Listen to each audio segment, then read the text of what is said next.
তাহলে এখানে দেখা যায় যে 4 ধরনের সৃজনশীল হয়। তো এই 4 ধরনের সৃজনশীল নিয়েই আজকে আমরা বিস্তারিত কথা বলবো। তবে 4 ধরনের বলতে মানে একদিন একটা একটা করে ধরন আলোচনা করবো। তখন একটা ধরন থেকেই আবার বেশ কিছু কি হয়, পার্ট হয়ে যায়। তো সেক্ষেত্রে আমরা ধরনগুলো একটু চেঞ্জিং করে আপনাদের সামনে আলোচনা করার চেষ্টা করব। তো প্রথমত আপনাদেরকে বলে রাখি যে আমাদের সপ্তম অধ্যায় থেকে তাহলে 4 ধরনের সৃজনশীল হয়ে থাকে। ওকে, তো 4 ধরনের সৃজনশীলের মধ্য থেকে আমাদের প্রথম যে ধরনটা সেটা হচ্ছে যে একটা দেওয়াল ছাপা থাকতে পারে অথবা এরকম একটা প্রতিফলক পৃষ্ঠ ছাপা থাকতে পারে। অর্থাৎ আমি লিখে রেখেছি যে দেওয়াল ও দেওয়াল থেকে কিছু দূরত্ব দিয়ে, তাহলে এটা হচ্ছে দেওয়াল, দেওয়াল থেকে কিছু দূরত্ব হচ্ছে এতটুকু এবং মান দেওয়া আছে যে 19 মিটার। ঠিক এরকম এবার মনে রাখতে হবে যে এই যে টাইপটা আছে এই ধরনের ভাবে আবার 2 টাইপের হয়ে থাকে। মানে আপনারা যদি সবগুলো ক্লাস না দেখেন তাহলে কিন্তু এই সমস্ত জিনিসগুলোকে ক্লিয়ার করতে পারবেন না। সো অবভিয়াসলি আপনাদেরকে ভালো করে এই সমস্ত জিনিসগুলো লক্ষ্য করতে হবে, দেখতে হবে এন্ড খাতায় নোটস করে নেবেন, তাহলে আপনারা এগুলো ভালো মতন বুঝতে পারবেন, শিখতে পারবেন। তাহলে আমরা কি বললাম যে দেওয়াল ও দেওয়াল থেকে দূরত্ব নিয়ে যে অঙ্কগুলো হয় বা যে সৃজনশীলগুলো হয় এগুলো আবার 2 টাইপের হয়ে থাকে। তো আমরা 2 টাইপের দিয়ে যত ধরনের প্রশ্ন আপনাকে দিতে পারে সেই প্রশ্নের উত্তরগুলো সমাধান করে দিব এবং বুঝিয়ে দেওয়ার চেষ্টা করবো ইনশাআল্লাহ।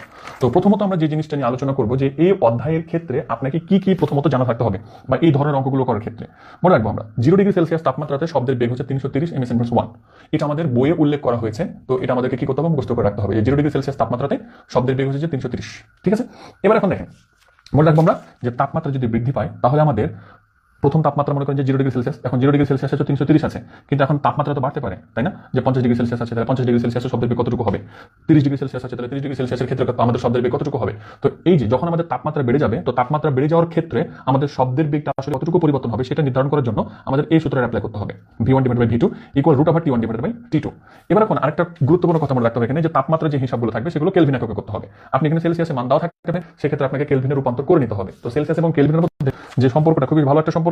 আপনি জানেন যে 0 ডিগ্রি সেলসিয়াস হলে সেটা 273 কেলভিন হয়, 1 ডিগ্রি সেলসিয়াস হলে তাহলে 274 যাবে, 2 হলে তাহলে 275, 3 হলে 276, এরকম করে আস্তে আস্তে বাড়তে থাকবে। তো 0 ডিগ্রি সেলসিয়াস মানে হচ্ছে যে 273, তাহলে সেলসিয়াস এবং আমাদের কেলভিনের মধ্যে সম্পর্কটা হলো এটাই যে যত ডিগ্রি আপনার সেলসিয়াস থাকবে ওটার সাথে আপনি জাস্ট কি করে দিবেন 273 যোগ করে দিবেন, তাহলে সেটা কিসে চলে আসবে, কেলভিনে চলে আসবে। বুঝতে পেরেছেন? এবার আরেকটা পয়েন্ট মনে রাখবেন আপনারা যে তাপমাত্রা যদি কখনো উল্লেখ না থাকে তাহলে সেক্ষেত্রে 0 ডিগ্রি সেলসিয়াস আছে সেটা আপনাদেরকে ধরে ফেলতে হবে। মানে ওই জায়গাটা তাপমাত্রা যদি উল্লেখ না থাকে কোনো সৃজনশীল, তাহলে আপনি ওই জায়গাটা আপনার তাপমাত্রা ধরবেন 0 ডিগ্রি সেলসিয়াস। বুঝতে পেরেছেন? তাহলে এই যে প্রথমত আমাদেরকে এই কথাগুলোকে অবভিয়াসলি জানতে হবে। তবে এটা দিয়ে আপনাদেরকে একটু বের করে দেখানো ভালো যে তাপমাত্রা যদি কখনো 0 ডিগ্রি চাইতে বেড়ে যায় তাহলে সেক্ষেত্রে আমরা এই সূত্র দিয়ে কিভাবে মান বের করবো, তাই না? তো আমরা তাহলে আপনাদেরকে একটা উদাহরণ দেখাই, সেই উদাহরণ থেকে আপনারা এগুলো সমাধান করে নিতে পারবেন ইনশাআল্লাহ। ওকে, আপনারা অবশ্যই আমার সাথে সাথে করতে পারেন। আমি আপনাদেরকে বললাম যে 30 ডিগ্রি সেলসিয়াস তাপমাত্রাতে আমাদের শব্দের বেগটা কতটুকু হবে, 30 ডিগ্রি সেলসিয়াস। আপনারা করে দেখেন তাহলে আমার সাথে সাথে। ওকে, 30 ডিগ্রি সেলসিয়াস তাপমাত্রাতে এখন আমাদের শব্দের বেগ কতটুকু হবে সেটা এখন আমরা বের করতে যাচ্ছি। তো সেক্ষেত্রে মনে রাখবো আমরা যে প্রথমত সূত্র আমরা লিখে দেবো যে আমরা জানি v1 / v2 = √T1 / T2। তাহলে এখানে v1 মানে হচ্ছে যে কি প্রথমের বেগ, T1 মানে হচ্ছে যে প্রথমের তাপমাত্রা, v2 মানে হচ্ছে যে পরবর্তীতে বেগ, T2 মানে হচ্ছে যে পরবর্তী তাপমাত্রা। তাহলে এমনি তাপমাত্রা 2 ডিগ্রি থাকবে তাই তো, তাহলে T1 যেটা সেটা আমি ধরে নেব কত, 0 ডিগ্রি সেলসিয়াস। কথা বুঝতে পেরেছেন?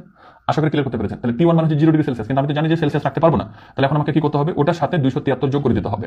তাহলে আমাদের এটা কিসে পরিণত হয়ে গেল, এখন কেলভিনে পরিণত হয়ে গেল। আমরা অবভিয়াসলি এটা কথা মনে রাখবো। তাহলে T1 এর মান পেয়ে গেছেন, তাহলে v1 এর মান কত হবে, তাহলে ওই যে বললাম 0 ডিগ্রি সেলসিয়াস তাপমাত্রাতে আমাদের যে বেগ মান, সেই বেগের মানটা যেটা হবে সেটা হচ্ছে 330 ms, মানে এই দুটো মান সবসময় ফিক্সড। এবার এখন আমাকে বলবো মনে করেন যে 30 ডিগ্রি সেলসিয়াস তাপমাত্রাতে আমাদের শব্দের বেগটা কত, মানে v2 এর মানটা কত। আগে আমাদের v এর মানটা ছিল বা v1 এর মান ছিল 330, তখন আমাদের তাপমাত্রা ছিল 0 ডিগ্রি সেলসিয়াস। এখন আমাদের তাপমাত্রাটা বেড়ে গেছে এবং তাপমাত্রাটা বেড়ে আমাদের হয়েছে যে কত, 30 ডিগ্রি সেলসিয়াস। তাহলে সেলসিয়াসকে অবভিয়াসলি আমাকে কেলভিনে নিতে হবে। তাহলে যে 30 প্লাস হচ্ছে 273 এবং অবভিয়াসলি লিখে দেবো আমরা কেলভিন। তাহলে আমরা এখন 30 এর সাথে 273 কি করবো, যোগ করে দেবো, মানে 302 হবে। তারপর একটু যোগ করে দেখি, 273 প্লাস হচ্ছে যে কত, 30, তাহলে আমাদের 303, হ্যাঁ 303 পাওয়া গেল। তাহলে আমাদের T2 এর যে মানটা পাওয়া গেল সেটা হচ্ছে যে 303 কেলভিন। তাহলে এখন আপনার কাছে v2 এর মান বের করার কোনো ব্যাপার নয়। তাহলে v2 = what? আশা করি আমার স্টুডেন্টরা ক্লিয়ার করতে পারছে। এখন আমরা কি করবো, জাস্ট এখানে মানটুকু বসিয়ে দেবো, তাহলে আমরা অঙ্কগুলোকে সমাধান করে ফেলতে পারবো। ওকে, আচ্ছা, তাহলে আমরা কি করবো এখানে, বা v1 এর মান আগে প্রথমত আপনি এক কাজ করেন, মানে আপনি যেহেতু মান বের করতে চাচ্ছেন v2 এর, তো v2 এর সূত্রটা বানিয়ে ফেলেন আগে। কথা বলছেন? তাহলে আপনি এখানে একটু চালাকি করে নেবেন। তাহলে v1 / v2, যেহেতু দুটোর উপরে √ আছে, দ্যাট মিন্স আপনি লিখতে পারেন যে √T1 মানে √T1 / √T2, তাই না? এখন আপনি বজ্র গুণন করবেন, এটার সাথে এটা গুণন, এটার সাথে এটা গুণন, তাহলে কি থাকবে এখানে, v2 ইনটু হচ্ছে যে কত, √T1 ইকুয়াল কত হবে তাহলে, v1 ইনটু কত হবে তাহলে, √T2। তাহলে আপনি এখন এখানে কার মান বের করবেন, v2 এর মানে যেহেতু সবসময় বের করতে হয় আমাদের, তাহলে v2 ইকুয়াল কত হয়ে যাবে আমাদের, v1 ইনটু হচ্ছে কত, √T2 ডিভাইডেড বাই কত, √T1। আপনি যদি সরাসরি এই সূত্রটা লেখার পরে সরাসরি যদি v2 ইকুয়াল এটা লিখে দেন, देयर इज নো প্রবলেম। বুঝতে পেরেছেন? আচ্ছা, গ্রুপে কেউ লিংক দেয়নি, যেহেতু আপনারা লিংকটা দিয়ে দেন, নো প্রবলেম।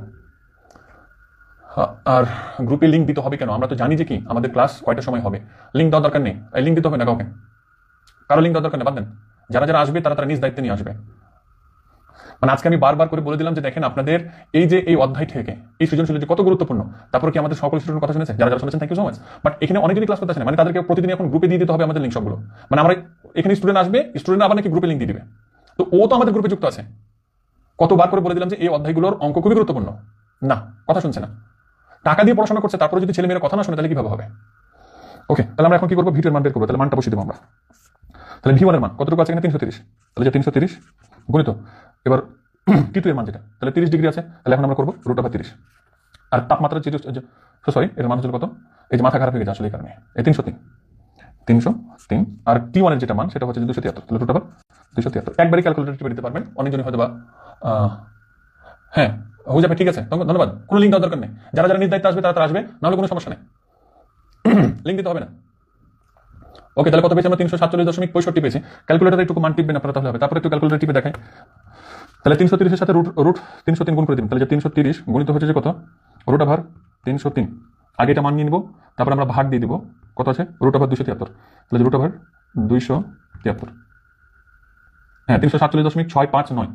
তাহলে আমরা দশমিকের পরে 3টা মান দেবো, ঠিক আছে? তাহলে যে 347.659, তাহলে যে 659। তাহলে 30 ডিগ্রি সেলসিয়াস তাপমাত্রাতে আমাদের কিন্তু শব্দের বেগটা কি হয়েছে, বেড়ে গেছে। দেখেন 0 ডিগ্রি সেলসিয়াসে আমাদের ছিল কত, 330, তাই তো? বাট আমাদের যখনই তাপমাত্রা বেড়ে গেছে তখনই আমাদের শব্দের বেগটাও কি হয়ে গেছে, বেড়ে গেছে। তাহলে তাপমাত্রা বাড়ার সাথে সাথে আমাদের কি হবে, শব্দের বেগটা বেড়ে যাবে। তো আমাদের এগুলো জিনিস অবশ্যই মনে রাখতে হবে। আর 30 ডিগ্রি দিয়ে একটু বেশি পড়ে, সেই মানটাকে একটু মুখস্থ রাখবেন আপনারা, যে 347.659। তো এরপরে যতগুলো অঙ্ক আমি দিয়েছি সবগুলো 30 দিয়ে করার চেষ্টা করেছি। তো এই মানটা যেহেতু আপনাদের প্রথমেই বের করে দিলাম, পরবর্তীতে আমরা এগুলো বের করে দিব না, ফাটাফাট এই 347.659 আমরা লিখে ফেলবো, ঠিক আছে? তাহলে এক্ষেত্রে আমরা এভাবে অঙ্কগুলোকে সমাধান করবো। এবার এই অধ্যায়ের সূত্রগুলোকে নিয়ে আপনাদের পরিচয় করাতে চাই। দেখ, এই অধ্যায়ে মাত্র এই 4টা সূত্র। তাহলে এক নম্বর হচ্ছে যে F = 1/t। এই সূত্র কোথায় অ্যাপ্লাই হবে? কম্পাঙ্ক থেকে পর্যায়কাল। মনে করেন সরাসরি কম্পাঙ্কের মান দেওয়া আছে, আপনি পর্যায়কালের মান নির্ধারণ করবেন, তাহলে এটা সূত্র অ্যাপ্লাই করে F এর মানটা বসিয়ে দিলে T এর মানটা পাবেন। এবার যদি আপনার T পর্যায়কালের মান দেওয়া থাকে, তাহলে কম্পাঙ্কের মান বের করতে পারবেন। তাই বলেছি যে কম্পাঙ্ক থেকে পর্যায়কাল অথবা পর্যায়কাল থেকে কম্পাঙ্ক, যে কোনো মান যদি আপনার কাছে চাই তাহলে এই সূত্র অ্যাপ্লাই করতে হবে। ওকে, এবার এটা স্পেশালি সূত্র হচ্ছে যে কি, ভি অর্থাৎ তরঙ্গ বেগ নির্ণয়, ভি এর মান নির্ধারণ করার জন্য বা তরঙ্গ বেগ নির্ধারণ করার জন্য। এই দুটো নিয়ে আজকে তো আমাদের তেমন একটা অঙ্ক হবে না, তারপর আসতে পারে দু একটা। সো আরেকটা কথা মনে রাখতে হবে যে আমাকে যখন আমাদের এই তরঙ্গ বেগ নির্ধারণ করতে বলবে, তরঙ্গ বেগ ভি = F λ, এর মানে হচ্ছে কি কম্পাঙ্ক, তাই তো? এর মানে যেহেতু কম্পাঙ্ক, তাহলে কম্পাঙ্কের মান সরাসরি যদি না দেওয়া থাকে, তাহলে ওই সূত্র অ্যাপ্লাই করে আগে ওখান থেকে মানটা নিয়ে আসতে হবে, তারপর এখানে বসিয়ে দিতে হবে। কথা বুঝতে পেরেছেন? মানে এই দুটো সূত্র দিয়ে আপনি কি করতে পারবেন, এই কম্পাঙ্ক, তারপরে হচ্ছে যে কি আমার তরঙ্গ বেগ, তারপর হচ্ছে ল্যামডা আর পর্যায়কালের সম্পর্কগুলোকে সমাধান করতে পারবেন এই দুটো নিয়ে। তারপরে এটা তো আপনাদেরকে বলে দিলাম, যদি 0 ডিগ্রি সেলসিয়াসের চাইতে বেশি তাপমাত্রা হয় তাহলে শব্দের বেগটা আসলে কতটুকু পরিবর্তন হবে সেটা এটার মাধ্যমে আমাদেরকে বের করতে হবে। আর প্রতিধ্বনির ক্ষেত্রে দূরত্ব নির্ণয়, প্রতিধ্বনির ক্ষেত্রে দূরত্ব নির্ণয়ের ক্ষেত্রে সূত্র হচ্ছে যে S = VT/2। S = VT/2। তাহলে এই সূত্রটি আপনারা কি করবেন, মনে রাখবেন, তাহলেই হবে। ওকে, এখন আমরা চলে যাবো এরপরের টপিকে, যে প্রতিধ্বনি শোনার ক্ষেত্রে আমাদের দুইটা কথা কিভাবে মনে রাখতে হয়। প্রতিধ্বনির ক্ষেত্রে কিভাবে আমাদের কথাগুলো মনে রাখতে হবে আপনাদের। নাম্বার 1, প্রতিধ্বনির ক্ষেত্রে আমার মনে করেন এখানে একটা দেওয়াল আছে, এখানে কি আছে, দেওয়াল আছে। এবার এখানে একজন মানুষ দাঁড়িয়ে আছে, এখানে একটা মানুষ দাঁড়িয়ে আছে। এখন এই মানুষটা যদি শব্দ উৎপন্ন করে, তাহলে এখান থেকে যেতে আবার ওখান থেকে আসতে 0 ডিগ্রি সেলসিয়াসের কথা আমরা বলছি। 0 ডিগ্রি সেলসিয়াস তাপমাত্রা এই এলাকাতে আছে মনে করেন। তাহলে এখান থেকে যখন যাবে শব্দ, আবার শব্দটা ওখান থেকে এখানে যখন আসবে, তখনই সে প্রতিধ্বনি শুনতে পাবে। কিন্তু প্রতিধ্বনি শুনতে যদি চায়, তাহলে ও মুখ থেকে যে শব্দটা উচ্চারণ করবে, ওই শব্দটা যেতে এবং আসতে ন্যূনতম 0.1 সেকেন্ড সময় লাগতে হবে। তাহলে প্রথমে যে সে কথাটা বলেছিল সে আবারও শুনতে পাবে। কথা ভালো করে মনে রাখতে হবে, 0.1 সেকেন্ড ন্যূনতম হতে হবে। মানে মুখে কথা উচ্চারণ করলো, যাচ্ছে, আবার আসলো, ন্যূনতম 0.1 সেকেন্ড হয়েছে, তাহলে আবারও সে তার কথাটা কি করতে পারবে, শুনতে পাবে। ঠিক আছে? এবার 0.1 সেকেন্ড যদি সময় হয়, তাহলে এখন এখানে কথা হচ্ছে যে সে কত দূরত্বে তাকে থাকতে হবে। এটা হলো প্রথম কথা। প্রথম কথা হলো যে কি, মানে প্রতিধ্বনি শোনার জন্য আমাদের শব্দের স্থায়িত্বকাল অবশ্যই আমাদের মস্তিষ্কে 0.1 সেকেন্ড। তো এক্ষেত্রে আমাদের এটা প্রথম কথা গেল। এবার দ্বিতীয় কথা হচ্ছে যে কি, তাকে ওই জায়গাটা থেকে ঠিক কত দূরত্বে থাকতে হবে 0 ডিগ্রি সেলসিয়াস তাপমাত্রার জন্য। 0 ডিগ্রি সেলসিয়াস তাপমাত্রার জন্য তাকে কত দূরত্ব ঠিক থাকতে হবে সেটা আমাকে কি করতে হবে। তো প্রতিধ্বনির ক্ষেত্রে আমরা তো বললাম যে প্রতিধ্বনির ক্ষেত্রে আমাদের সূত্র যেটা হচ্ছে S = VT/2, তাই না? এখন কথা হচ্ছে যে কি, ভি মানে হচ্ছে শব্দের বেগ, তাহলে 0 ডিগ্রি সেলসিয়াস তাপমাত্রাতে শব্দের বেগ কত বললাম আমরা, 330, তাই না? এবার প্রতিধ্বনি শোনার জন্য আমাদের সময় ন্যূনতম স্থায়িত্বকাল কত হতে হবে, 0.1 সেকেন্ড। আর এখানে হলো 2। এখন আমরা কি করব, এটা ভাগ করে দেব। তাহলে 330 গুণিত হচ্ছে কত, 0.1, এবার ভাগ হচ্ছে যে কত, 2। আমাদের যেটা মান পাওয়া যাবে সেটা হচ্ছে 16.5। কতটুকু, 16.5 মিটার। তাহলে যে 16.5 মিটার। তাহলে 0 ডিগ্রি সেলসিয়াস তাপমাত্রা যদি কোনো জায়গাতে থাকে, তাহলে ওই লোকটাকে ন্যূনতম কত দূরত্বে থাকতে হবে, 16.5 মিটার দূরত্বে থাকতে হবে তাকে, তাহলে সে প্রতিধ্বনি শুনতে পাবে। আর আরেকটা শর্ত হচ্ছে যে কি, তার কাছ থেকে যখন সে শব্দ উৎপন্ন করবে, ওই প্রতিফলকের পৃষ্ঠতে লেগে আবারও তার কাছে আসতে ন্যূনতম 0.1 সেকেন্ড হতে হবে। মানে আপনি যদি সময়ের কথা চিন্তা করেন তাহলে 0.1 সেকেন্ড, আর যদি দূরত্বের কথা চিন্তা করেন তাহলে 16.5 সেকেন্ড। বাট হিসাবটা হচ্ছে কার ক্ষেত্রে, 0 ডিগ্রি সেলসিয়াস তাপমাত্রার ক্ষেত্রে। Thank you so much. কয়েকজন উত্তরটা করেছিলেন আপনারা, হুজাইফা করেছিলেন উত্তর, আজিফা খাতুনও করেছিলেন, শিরিন আক্তারও করেছিলেন, তারপরে করেছিল Ayub. Thank you so much. অনেক অনেক ধন্যবাদ। তাহলে 0 ডিগ্রি সেলসিয়াস তাপমাত্রাতে তাদেরকে বা লোকটা যদি বা কোনো একটা মানুষ যদি প্রতিধ্বনি শুনতে চায় তাহলে তাকে অবভিয়াসলি প্রতিফলক পৃষ্ঠ থেকে 16.5 মিটার দূরত্বে থাকতে হবে। এবার মনে করেন যে 16.5 মিটার দূরত্ব চাইতে সে কম আছে, তাহলে আমার তাকে থাকতে হবে এখানে 16.5 মিটার ন্যূনতম 0 ডিগ্রি সেলসিয়াস তাপমাত্রার ক্ষেত্রে। তাহলে সে আরো মনে করেন যে কাছে আছে, তাহলে সে প্রতিধ্বনি শুনতে পাবে না। আরো কাছে আছে, তাও প্রতিধ্বনি শুনতে পাবে না। এবার কথা হচ্ছে যে কি 16.5 মিটারের চাইতে দূরে আছে, মনে করেন সে এত দূরে আছে, ন্যূনতম থাকতে হবে 16.5, তাহলে 16.5 থাকলে সে শুনতে পাবে। এবার 16.5 চাইতে যদি বেশি থাকে তাহলে অবভিয়াসলি শুনতে পাবে। কথা বুঝতে পেরেছেন? কিন্তু 16.5 চাইতে কমই থাকতে পারবে না। 16.5 চাইতে যদি কম হয় তাহলে সেক্ষেত্রে তার সে প্রতিধ্বনি শুনতে পাবে না, কিন্তু ন্যূনতম 16.5 হলে শুনতে পাবে। আর 16.5 চাইতেও যদি বেশি হয় তাও সে তার প্রতিধ্বনি শুনতে পাবে। বাট হিসাবটা কতটুকু ছিল বললাম, 0 ডিগ্রি সেলসিয়াস তাপমাত্রার ক্ষেত্রে। এবার তাপমাত্রা যদি বাড়ে তাহলে সেক্ষেত্রে হিসাব কিভাবে করতে হবে সেটা অঙ্ক যখন করবো আমরা তখন এমনিতে বুঝে যেতে পারবো, চিন্তা করার কোনো কারণ নেই। ওকে, তাহলে এবার আমরা বললাম যে দেওয়ালের ক্ষেত্রে অঙ্ক টাইপগুলো আমাদের দুই ধরনের। মানে যখন আমরা দেওয়াল দিয়ে অঙ্ক দেখবো, দেওয়াল দিয়ে অঙ্কগুলো দুই ধরনের ভাবে দিয়ে থাকে। এটা হচ্ছে টাইপ 1। টাইপ 1 এর ক্ষেত্রে আমাদের এখানে মনে রাখতে হবে দূরত্ব জাস্ট একটা থাকে। টাইপ 1 এর ক্ষেত্রে দূরত্ব একটা থাকে, বা টাইপ 2 এর ক্ষেত্রে দূরত্ব দুইটা হয়ে যায়। কিভাবে সেটা একটু পরে আপনারা দেখতে পাবেন। লক্ষ্য রাখেন এখানে কি কি মান দিয়েছে আপনাকে ফাটাফাট চিন্তা করে ফেলতে হবে। এখানে আমাকে দূরত্ব দিয়েছে প্রতিফলক পৃষ্ঠ থেকে 18 মিটার। এবার কম্পাঙ্ক দিয়ে দিয়েছে, কম্পাঙ্ক মানে এফ এর মান 1200 হার্টজ। এবার কিলো হার্টজ যদি থাকে তাহলে ওটাকে হার্টজ বানাতে হলে 1000 দিয়ে গুণ করতে হবে। মনে করেন 3 কিলো হার্টজ, তাহলে 3000 হার্টজ হয়ে যাবে। এটা বুঝতে পারছেন? মানে কিলো হার্টজ যদি থাকে তাহলে ওটাকে হার্টজ বানাতে হবে। এগুলো কথা খুব ভালো করে মনে রাখতে হবে। তাপমাত্রা আছে 30 ডিগ্রি সেলসিয়াস, তাহলে সেলসিয়াস আছে যেহেতু, তাহলে আমাকে অবভিয়াসলি চিন্তা করতে হবে যে আমার এই হিসাবটা 0 ডিগ্রি সেলসিয়াসের নয়, বরং আমার 30 ডিগ্রি সেলসিয়াসের হিসাব। তাহলে 30 ডিগ্রি সেলসিয়াসের ক্ষেত্রে আমার শব্দের বেগ কতটুকু হবে সেটা আমাকে কি করতে হবে, এখানে নির্ধারণ করতে হবে। এগুলো সিদ্ধান্ত মাথাতে ফাটাফাট নিয়ে ফেলতে হবে। আবার বলছি, কম্পাঙ্কের মান দেওয়া আছে মানে এফ এর মান দেওয়া আছে, তাপমাত্রা 30 ডিগ্রি সেলসিয়াস। তাহলে 30 ডিগ্রি সেলসিয়াসের ক্ষেত্রে কিন্তু আমরা হিসাব করব না, মানে সরি 0 ডিগ্রির ক্ষেত্রে আমরা হিসাব করব না, বরং আমাদের যত হিসাব হবে সবগুলো হবে 30 ডিগ্রি সেলসিয়াসের ক্ষেত্রে। তাহলে আমার V1 এর মান, বা আমি যদি এখানে বেগের মানটা কথা বলি 30 ডিগ্রি যদি বলি, সরি আমি যদি বেগের মানের কথাটা বলি তাহলে 330 যদি বলি তাহলে এটা ভুল হয়ে যাবে। কারণ আমরা জানি যে 0 ডিগ্রি সেলসিয়াসের ক্ষেত্রে 330, বা 30 ডিগ্রির ক্ষেত্রে কত হবে সেটা আমাকে কি করতে হবে, বের করতে হবে। সো এই জায়গাতে আমাকে শব্দের বেগটা কতটুকু আছে সেটা বের করতে হবে। সেটা আমি বুঝতে পারছি, তখন আমার এলাকার তাপমাত্রা হচ্ছে 30 ডিগ্রি সেলসিয়াস। ওকে, আমাকে কি বলছে দেখেন, আমাকে বলেছে তরঙ্গ দৈর্ঘ্য নির্ণয় করো। তাহলে তরঙ্গ দৈর্ঘ্য মানে হচ্ছে কি ল্যামডা। তরঙ্গ দৈর্ঘ্য মানে হচ্ছে কি ল্যামডা। তাহলে একটু লক্ষ্য রাখেন, আপনাদের যে আমি সূত্রগুলো দিলাম, এই যে তরঙ্গ দৈর্ঘ্য মানে হচ্ছে যে ল্যামডা। তাহলে ল্যামডার মান যদি বের করতে চান তাহলে আমাকে কি লাগবে, ভি মানে বেগ লাগবে, আর একটা লাগবে কি কম্পাঙ্ক বা এফ। আমাকে এফ এর মানটা দিয়ে দিয়েছে, দেখেন এই যে এফ এর মানটা দিয়ে দিয়েছে, বাট আপনাকে কিসের মান দেয়নি, ভি এর মান দেয়নি। ভি মান হচ্ছে শব্দের বেগ, তাহলে এখানে বাট ওই যে শব্দের বেগ এখন আমাকে 30 ডিগ্রি সেলসিয়াসে কতটুকু হবে সেটা কি করে ফেলতে হবে, বের করতে হবে, তাই না? ওই যে আমরা প্রথম থেকে আপনাদেরকে বলে দিলাম যে আমরা জানি V1/V2 T1/T2 সবগুলো মানে কিন্তু আপনাদেরকে বের করতে দিলাম একটু আগে, তাই না? তাহলে এখানে ক্ষেত্রে আমরা কত জন মান পেয়েছিলাম আমি নিজেও ভুলে গেছি। তো এটা মনে হয় পাওয়ার কথা। দেখেন তো আপনারা কত জন পেয়েছিলেন, দেখি আপনাদের কমেন্টগুলো দেখলে বুঝতে পারবো। হ্যাঁ 347। ওকে ওকে ওকে ওকে। তাহলে এখন এখানে যেহেতু 30 ডিগ্রি সেলসিয়াস আছে, তাহলে 30 ডিগ্রি সেলসিয়াসের ক্ষেত্রে আমাদের ভি এর মানটা বের করে ফেললাম 347.66, মানে 65 সামথিং এসেছিল। তো আমরা যদি এক বাড়ি নিই তাহলে ক্ষেত্রে কোনো সমস্যা হচ্ছে না, বুঝতে পেরেছেন? তাহলে আমাদের ভি এর মান যেটা আমার কাছে পেয়ে গেছি, আর আমার এখান থেকে কার মান আছে, আমার কম্পাঙ্কের মান এফ এর মান আছে, তাই না? তাহলে আমি এখান থেকে কার মান বের করতে পারবো, আমরা নিমিশে বলে দিতে পারছি আশা করছি। ওকে, তাহলে আমরা এটা দেখিয়ে দিই আপাতত। আপনারা বের করতে পারবেন এখন, আপনারা অবশ্যই ক্যালকুলেটর যেহেতু হাতে রাখছেন। শিরিন আক্তার খুবই active, thank you so much. Ajuba Khatun active, Zaifa খুব অ্যাক্টিভ, আয়ুব খুব active, thank you so much. আচ্ছা, তাহলে এখন এখানের ক্ষেত্রে আমরা কি করবো, ওই যে আমরা জানি ভি ইকুয়াল এফ ল্যামডা। তাহলে এখানের ক্ষেত্রে আমরা কার মান বের করবো যেন বলেছিলাম, ল্যামডার মান বের করবো। তাহলে এখানের ক্ষেত্রে আমরা কি করবো, এই যে এফ ল্যামডাটাকে এই পাশে নিয়ে চলে আসলাম, ওই পাশে চলে গেলাম আমরা ভি। তাহলে আমাদের এখানের ক্ষেত্রে ল্যামডা থাকলো ইকুয়াল থাকবে কত, ভি ডিভাইডেড বাই কত, এফ। তাহলে ভি এর মান যেটা আমরা পেলাম সেটা নিয়ে আর কম্পাঙ্কের মান তো দেওয়া আছে, তাহলে দুটোকে কি করে ভাগ করে দেবো। আমরা যেটা মান পেয়েছি 0.289 মিটার, 0.289 মিটার আজুফা এবং শিরিন আক্তার দুজনে বলেছেন। আয়ুব বলেছেন 0.289 metre, thank you so much. Salman Rizvi বলেছেন 0.289, ফ্যান্টাস্টিক। তাহলে আশা করি আমরা এই ক নাম্বারের, বা এটা তো গ এবং ভয়ের প্রশ্ন, তো প্রথম অংশটা তো আসলে ক্লিয়ার, এবং এটা দিয়ে কোনো সমস্যা আশা করি আমার স্টুডেন্টদের নেই। এখন আমাকে বলেছে যে কি দেখেন, যে সি অবস্থান থেকে প্রতিধ্বনি শোনা সম্ভব কি নাকি সম্ভব নয়। মানে এই জায়গাটাতে একজন লোক দাঁড়িয়ে আছে মনে করেন, তাহলে এই লোকটা কি, পরবর্তীতে বুঝে কমেন্ট করেছেন, থ্যাংক ইউ, যে এই জায়গাটা থেকে এখন লোকটা কি প্রতিধ্বনি শুনতে পাবে নাকি পাবে না। এখন আপনি দূরত্ব 18 মিটার দেখে আপনি আবার ভেবে নিন না যে স্যার আমরা তো একটু আগে দেখলাম যে কি 16.5 মিটার থাকলে তো শুনতে পাই ন্যূনতম, তাহলে এখান থেকে দূরত্ব 18 মিটার, তাহলে অবশ্যই শুনতে পাইতে পারে না। কিন্তু মনে রাখতে হবে আমরা যে হিসাবগুলো করেছিলাম 0 ডিগ্রি সেলসিয়াসের ক্ষেত্রে, বাট আমরা এখন এখানে তাপমাত্রা দেখতে পাচ্ছি 30 ডিগ্রি সেলসিয়াস। তাহলে 30 ডিগ্রি সেলসিয়াসের ক্ষেত্রে আপনি চিন্তা পারেন যে লোকটাকে কত দূরে থাকতে হবে সেটা বের করবো, সেটা দিয়ে অঙ্ক করা যায়, অথবা আপনি এখান থেকে সময়ের মানটা দিয়েও অঙ্ক সমাধান করতে পারবেন। দুই ধরনের গাইড, আবার স্টুডেন্টরা দেখতে পাই যে কি দুই ধরনের ভাবে করা আছে, এই কারণে তারা কোনটা কখন করবে ভেজা লাগে যায়। তো সেক্ষেত্রে চিন্তা করার কোনো কারণ, আপনি যে কোনো একটা অঙ্ক সমাধান করতে পারবেন। তাহলে দেখেন আমি এখন সময় দিয়ে বের করতে চাচ্ছি, আমি আপনাদেরকে প্রথমে বললাম না যে সময় দিয়েও করা যাবে, হ্যাঁ, তাহলে সময় দিয়েও করা যাবে, অথবা সে কত দূরত্ব অবস্থান করছে সেই দূরত্ব হিসাব দিয়ে আমরা করতে পারবো। তাহলে প্রথমে আমাকে কি করতে হবে, আমি সময় দিয়ে করতে চাচ্ছি। তাহলে প্রতিধ্বনি শুনতে হলে মূল শব্দ এবং প্রতিধ্বনি শোনার মধ্যবর্তী সময় ব্যবধান ন্যূনতম 0.1 সেকেন্ড হবে। তাহলে এখান থেকে এখানে যে শব্দটা আসবে তাহলে তার মধ্যবর্তী ব্যবধানের জন্য 0.1 সেকেন্ড হবে নাকি হবে না সেটা আমাকে কি করতে হবে, বের করে ফেলতে হবে। ন্যূনতম আমাকে 0.1 সেকেন্ড হতে হবে। 0.1 সেকেন্ডের চেয়ে বড় হলে সে সব প্রতিধ্বনি শুনতে পাবে। 0.2 যদি হয়, 0.5 যদি হয়, 0.6 যদি হয় তাও শুনতে পাবে, কিন্তু ন্যূনতম কত হতে হবে, মানে সর্বনিম্ন কত হতে হবে, 0.1 হতে হবে। কথা বুঝতে পেরেছেন? তাহলে আমরা কি করে যাবো, আমরা এখন সমাধানে চলে যাবো। তাহলে আমরা প্রতিধ্বনির ক্ষেত্রে একটা সূত্র, এই যে আমরা জানি s equal v divided by 2, তাহলে t ইকুয়াল আমরা কি জানি 2s ডিভাইডেড বাই হচ্ছে v। তাহলে এখন এখানে ক্ষেত্রে s মানে দূরত্ব, এই যে এখান থেকে দূরত্ব কত আছে 18 মিটার, তাহলে যে মানে 18 মিটার। আর ওই যে বলেছিলাম 30 ডিগ্রি সেলসিয়াসের ক্ষেত্রে আমাদের v এর যেটা মান 347.6। এখন আপনারা বের করে ফেলেন এখান থেকে কতটুকু মান পাবেন। তাহলে আমরা এখানে মান বসাই, 18 দুগুণে কত হবে 34, 34 ভাগ হচ্ছে যে কত 347.66, 0.1035, তাহলে 0.1035। আচ্ছা পাকা, অবশ্যই আপনি ডিস্টেন্স করেছেন, নো প্রবলেম। 0.10, তাহলে 0.1 আছে না নাই? তাহলে ন্যূনতম আমার 0.1 আছে, তাহলে অবভিয়াসলি আমি প্রতিধ্বনি শুনতে পাবো। এটা আমি যদি কি দিয়ে করি, সময় দিয়ে বের করি, তাই না মাই ডিয়ার স্টুডেন্ট? ওকে, তাহলে এখন আপনাদের মাথায় প্রশ্ন আসতে পারে যে স্যার আমার ডিস্টেন্স দিয়ে করে দেন, ডিস্টেন্স দিয়ে করে তো আমাদের ভালো লাগে, তাই না? তাহলে এখন ডিস্টেন্স দিয়ে এখান থেকে কি করতে পারবেন, মান বের করতে পারবেন। সূত্র একই সূত্র অ্যাপ্লাই করবেন।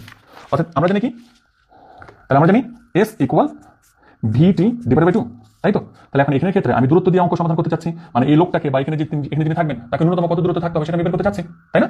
তাহলে এখন আমার ক্ষেত্রে ভি এর যেটা মান হবে, তাহলে ভি এর মান আমরা বের করে রেখেছিলাম 347.66, তাহলে 347.66 এমএস।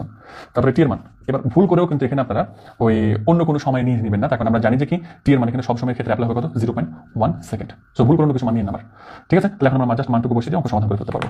তাহলে আমরা কি করতে পারবো, 347.66, তাহলে যে 347.66, তারপরে কত ছিল গণিত হচ্ছে যে 0.1, তাহলে যে গণিত 0.1, তারপরে এখন আমরা ভাগ করবো যে কত দিয়ে 2 দিয়ে 17.383, তাহলে আমাদের যে মানটা পাওয়া যাবে সেটা হচ্ছে যে 17.383 মিটার। মানে এই লোকটা যদি প্রতিধ্বনি শুনতে চাইতো তাহলে তাকে ন্যূনতম 17.383 মিটার দূরে থাকতে হবে, কিন্তু সে তো আছে 18 মিটারে, মানে ন্যূনতম তো 17.38, তাহলে এখানেও থাকলে সে শুনতে পাবে, তাহলে আরো এর চাইতে দূরে আছে, তাহলে অবভিয়াসলি সে শব্দ শুনতে মানে প্রতিধ্বনি শুনতে পাবে। বুঝতে পেরেছেন? ব্যাস, তাহলে এটা ছিল আমাদের কি প্রথম টাইপের ক্ষেত্রে প্রথম ক্যাটাগরির অঙ্ক। এবার দ্বিতীয় ক্যাটাগরি আমরা চলে যাবো দেওয়ালের ক্ষেত্রেই। তো দ্বিতীয় ক্যাটাগরিটা খুবই চমৎকার এবং ওটা বেশি পড়ে, এটা কম পড়ে কিন্তু ওটা বেশি পড়ে, ভালো করে লক্ষ্য রাখবেন। এখানের ক্ষেত্রে দূরত্ব এবার আপনাকে অন্যরকম করে দিয়েছে। দেখেন এখান থেকে 3 ধরনের প্রশ্ন হয় অবশ্য, মানে ধরন 2 চিনে ফেলতে হবে। লক্ষ্য রাখেন, এখান থেকে প্রতিফলক পৃষ্ঠ থেকে আমার একটা দূরত্ব দেওয়া নেই, ঘাবড়ানোর কিছু নেই। অর্থাৎ এখান থেকে এটা দূরত্ব দেওয়া নেই, এখান থেকে এটা দূরত্ব দেওয়া নেই, বাট মধ্যখান থেকে আবার লাস্টের দূরত্ব দেওয়া আছে, মধ্যখান থেকে লাস্টের দূরত্ব দেওয়া আছে। কিন্তু নিচে আপনাকে অবভিয়াসলি তারা কি করে দিবে, একটা ক্লু দিয়ে দিবে যে এখান থেকে বা প্রতিফলক পৃষ্ঠ থেকে এস অবস্থানে প্রতিধ্বনি শুনতে সময় লাগে 0.2 সেকেন্ড, মানে এই কথাটুকু প্রত্যেকটাতে থাকতে হবে, মাস্ট। এস অবস্থান থেকে প্রতিধ্বনি শুনতে 0.2 বা 0.5 0. যেহেতু মানে একটা সময় আপনাকে দিতে হবে, একদম এখান থেকে এখানে প্রতিধ্বনি শুনতে আমার সময় লাগে কত 0.2 সেকেন্ড। কথা বুঝতে পেরেছেন? তাহলে এখানে তাপমাত্রা কতটুকু আছে, 30 ডিগ্রি সেলসিয়াস। তাহলে 30 ডিগ্রি সেলসিয়াস যেহেতু আছে, তাহলে প্রথমত আপনাকে তারা বলেছে কি দেখেন তো, পি আর এর দূরত্ব নির্ণয় করো, মানে এই যে এখান থেকে এটুকু দূরত্ব নির্ণয় করো। তো এখানের ক্ষেত্রে আপনি যদি এটুকুর মান পেতে চান তাহলে কিভাবে পাইবেন আপনি বলেন তো? প্রথমত আপনাকে এস এবং আর এর দূরত্ব নির্ধারণ করতে হবে না?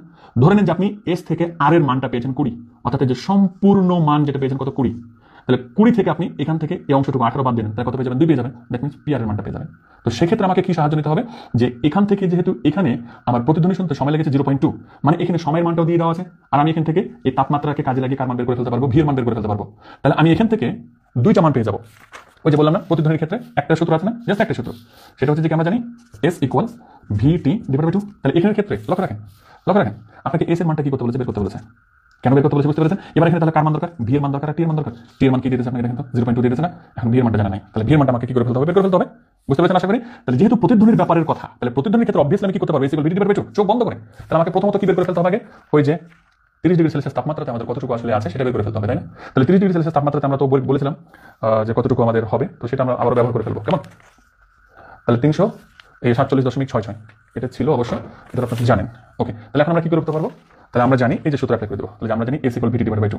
তাহলে আমার এখান থেকে যেহেতু সময়ের মানটা তারা দিয়ে দিয়েছে, তাহলে সময়ের মান টি এর যেটা হবে সেটা হচ্ছে 0.2। তখন আমাকে বলে দিয়েছে তারা যে কি এ অবস্থান থেকে বা প্রতিফলক থেকে এস অবস্থানে প্রতিধ্বনি শুনতে আমাকে সময় লাগে 0.2 সেকেন্ড, তাই না? তাহলে সময়ের মানটা দিয়ে দিয়েছে আমাকে 0.2 সেকেন্ড। ব্যাস, তাহলে এখন আমাদের ভি এর মান 347.66 এমএস ইনভার্স 1। তাহলে এবার আপনারা বের করে ফেলতে পারবেন 34.77 metre. Thank you so much, অনেকজনই কমেন্ট করেছেন। ওকে, প্রথম আজিফা খাতুন, তারপরে শিরিন আক্তার, তারপর আবার আজিফা বলেছেন। তাহলে এখন আমরা কি করতে পারবো, এখানে মানগুলো বসিয়ে দিয়ে মানগুলো বের করে নেবো। তাহলে আমরা কত মান পেলাম, 16.766 মিটার। ওকে, তাহলে আমরা এখানে ক্ষেত্রে যে মানটা পাবো সবগুলো মান বসিয়ে তারপরে একটু বসিয়ে দিই। 347.66 গণিত হচ্ছে যে 0.2 ডিভাইডেড বাই হচ্ছে যে আমাদের 2। তাহলে আমাদের যেটা পাবো 16 কোনটা যে 16 বলছেন আপনারা, 34.766, ওটা উত্তর আগে। তাহলে যে 34.766 মিটার। তাহলে এবার আপনি বলেন, আপনি আর থেকে এস এর দূরত্ব পেয়ে গেছেন না? তাহলে এখন এটার দূরত্ব পাওয়া গেল যে কত, তাহলে 34.766। তাহলে এটা থেকে আপনি 18 বাদ দিলেন, তাহলে পি আর দূরত্বটা কি হয়ে যাবে, পেয়ে যাবেন। একদম খুবই সিম্পল, খুবই সহজ অঙ্ক, চিন্তা করার কিছু নাই, বাট এগুলো একটু বুঝতে হবে মনোযোগ দিয়ে। তাহলে পি আর দূরত্ব পেয়ে গেলাম। এখন আমাকে বলেছে যে কি পি অবস্থানে প্রতিধ্বনি শুনতে পাবা নাকি পাবা না? তাহলে এখন কথা হচ্ছে যে পি অবস্থানে শুনতে পাবো কিনা। তাহলে আমাকে এখন কি করতে হবে, প্রতিফলক থেকে পি এর দূরত্ব কতটুকু আপনার তো বের করলেন অলরেডি, 16 দশমিক কত যেন 766 মিটার। বুঝতে পেরেছেন? আজিবা খাতুন কমেন্ট করেছিল, আয়ুব, তারপরে হচ্ছে যে রিজভিও কমেন্ট করেছেন। ওকে, থ্যাংক ইউ সো মাচ। তাহলে এখন আপনারা চিন্তা করেন তো, পি অবস্থান থেকে প্রতিধ্বনি শুনতে পাবে নাকি পাবে না? তাহলে এখন আবারও কি করতে হবে? আমাকে অঙ্ক সমাধান করতে হবে। আপনি হয় সময় দিয়ে করেন, আর নাহলে কি দিয়ে করেন? ওই দূরত্ব দিয়ে করেন। অর্থাৎ আমাকে আবারও সূত্র অ্যাপ্লাই করতে হবে কোনটা? এই যেটা। আপনি যদি চান সময় দিয়ে তাহলে সময় দিয়ে করবেন, আপনি যদি চান কি দিয়ে দূরত্ব দিয়ে তাহলে দূরত্ব বের করবেন। তাহলে এখান থেকে কতটুকু মান পেয়েছেন আপনারা? 16.766 না? তাহলে আমরা এখানে একটু লিখে দিচ্ছি বুঝার সুবিধার্থে যে পি আর এর যে দূরত্বটা সেটা হচ্ছে কত? 16.766 মিটার। হ্যাঁ, ওকে। তাহলে এখন কথা হচ্ছে যে কি, পি পি এর অবস্থান যেখানে সেটা দূরত্ব হচ্ছে কত? 16.766। তাহলে আমি এখন বের করে ফেলতে পারবো না যে এখন লোকটাকে আসলে কত দূরত্ব থাকতে হবে? তাহলে এস ইকুয়াল কি হবে? বিটি ডিভাইড বাই 2। আমার এখানে টি এর মান 0.2 বসান না। এখন আপনি যে বের করতে যাচ্ছেন সময় দিয়ে, তাহলে অবভিয়াসলি সময়ের মান কত হবে? 0. হবে। এখন 0.1 দিয়ে আমাকে কি করতে হবে? বের করতে হবে সবসময়। তাহলে এখন ভি এর মান কত ছিল? 347.66। তাহলে ইনটু থাকলো টি এর মান 0.1 ডিভাইড বাই 2। তাহলে এখন আমরা বের করে ফেলতে পারবো। আপনারা বের করেন এটা কেউ 347.66 ইনটু হচ্ছে 0.1 ভাগ হচ্ছে 2। কি বের করেছেন? 347.66 গুণিত হচ্ছে 0.1, তারপর হচ্ছে যে ভাগ হচ্ছে কত? 2। তাহলে 17.383। তাহলে আমাদের থাকতে হবে মানুষটাকে 17.383 মিটার দূরত্বে থাকতে হবে। মানে পি অবস্থানের দূরত্ব যদি ন্যূনতম 17.383 হইতো তাহলে প্রতিধ্বনি শোনা যাইতো। কিন্তু কথা হচ্ছে যে কি, এখান থেকে দূরত্ব হচ্ছে যে 16, তাহলে আমি প্রতিধ্বনি শুনতে পাবো না? আশা করি ক্লিয়ার করতে পেরেছেন। কে কমেন্ট করেছে আবার এখানে? 0.1 সেকেন্ড। ওকে, আশা করি ক্লিয়ার।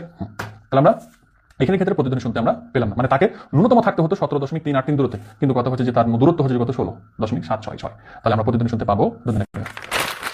ওকে, তারপরে যেটা আমাদের কথা, এবং এটা নিয়ে একটা ঝামেলা ছেলে মেয়েদের থাকে, একটু ভালো করে ক্লিয়ার করে নেন কথাটুকু। আমাকে বলেছে যে কি, বায়ুর পরিবর্তে যদি এখন এই অংশটুকু পানি হতো, মানে এখন বায়ু চিন্তা করলেন, এবার আমাকে বলেছে যে বায়ুর পরিবর্তে যদি পানি হতো তাহলে পি অবস্থানে কি প্রতিধ্বনি শুনতে পাইতা?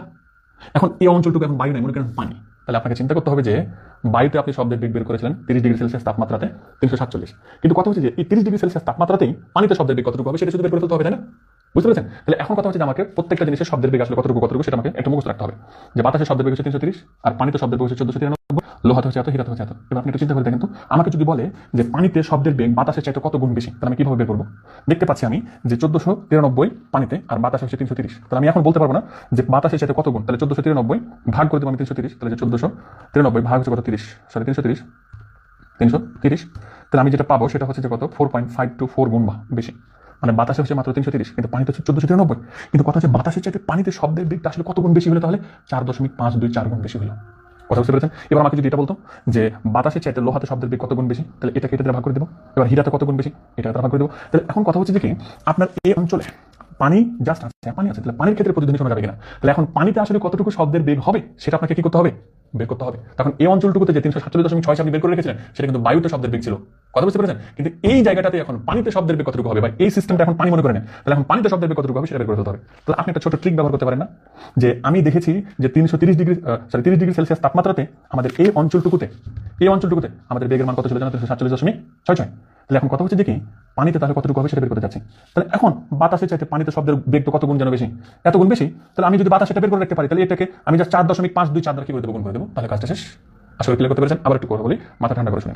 আমাকে এই জায়গাটার শব্দের বেগ নির্ধারণ করা আছে 30°C তাপমাত্রাতে, বায়ুতে শব্দের বেগ হচ্ছে যে কত? 347.66।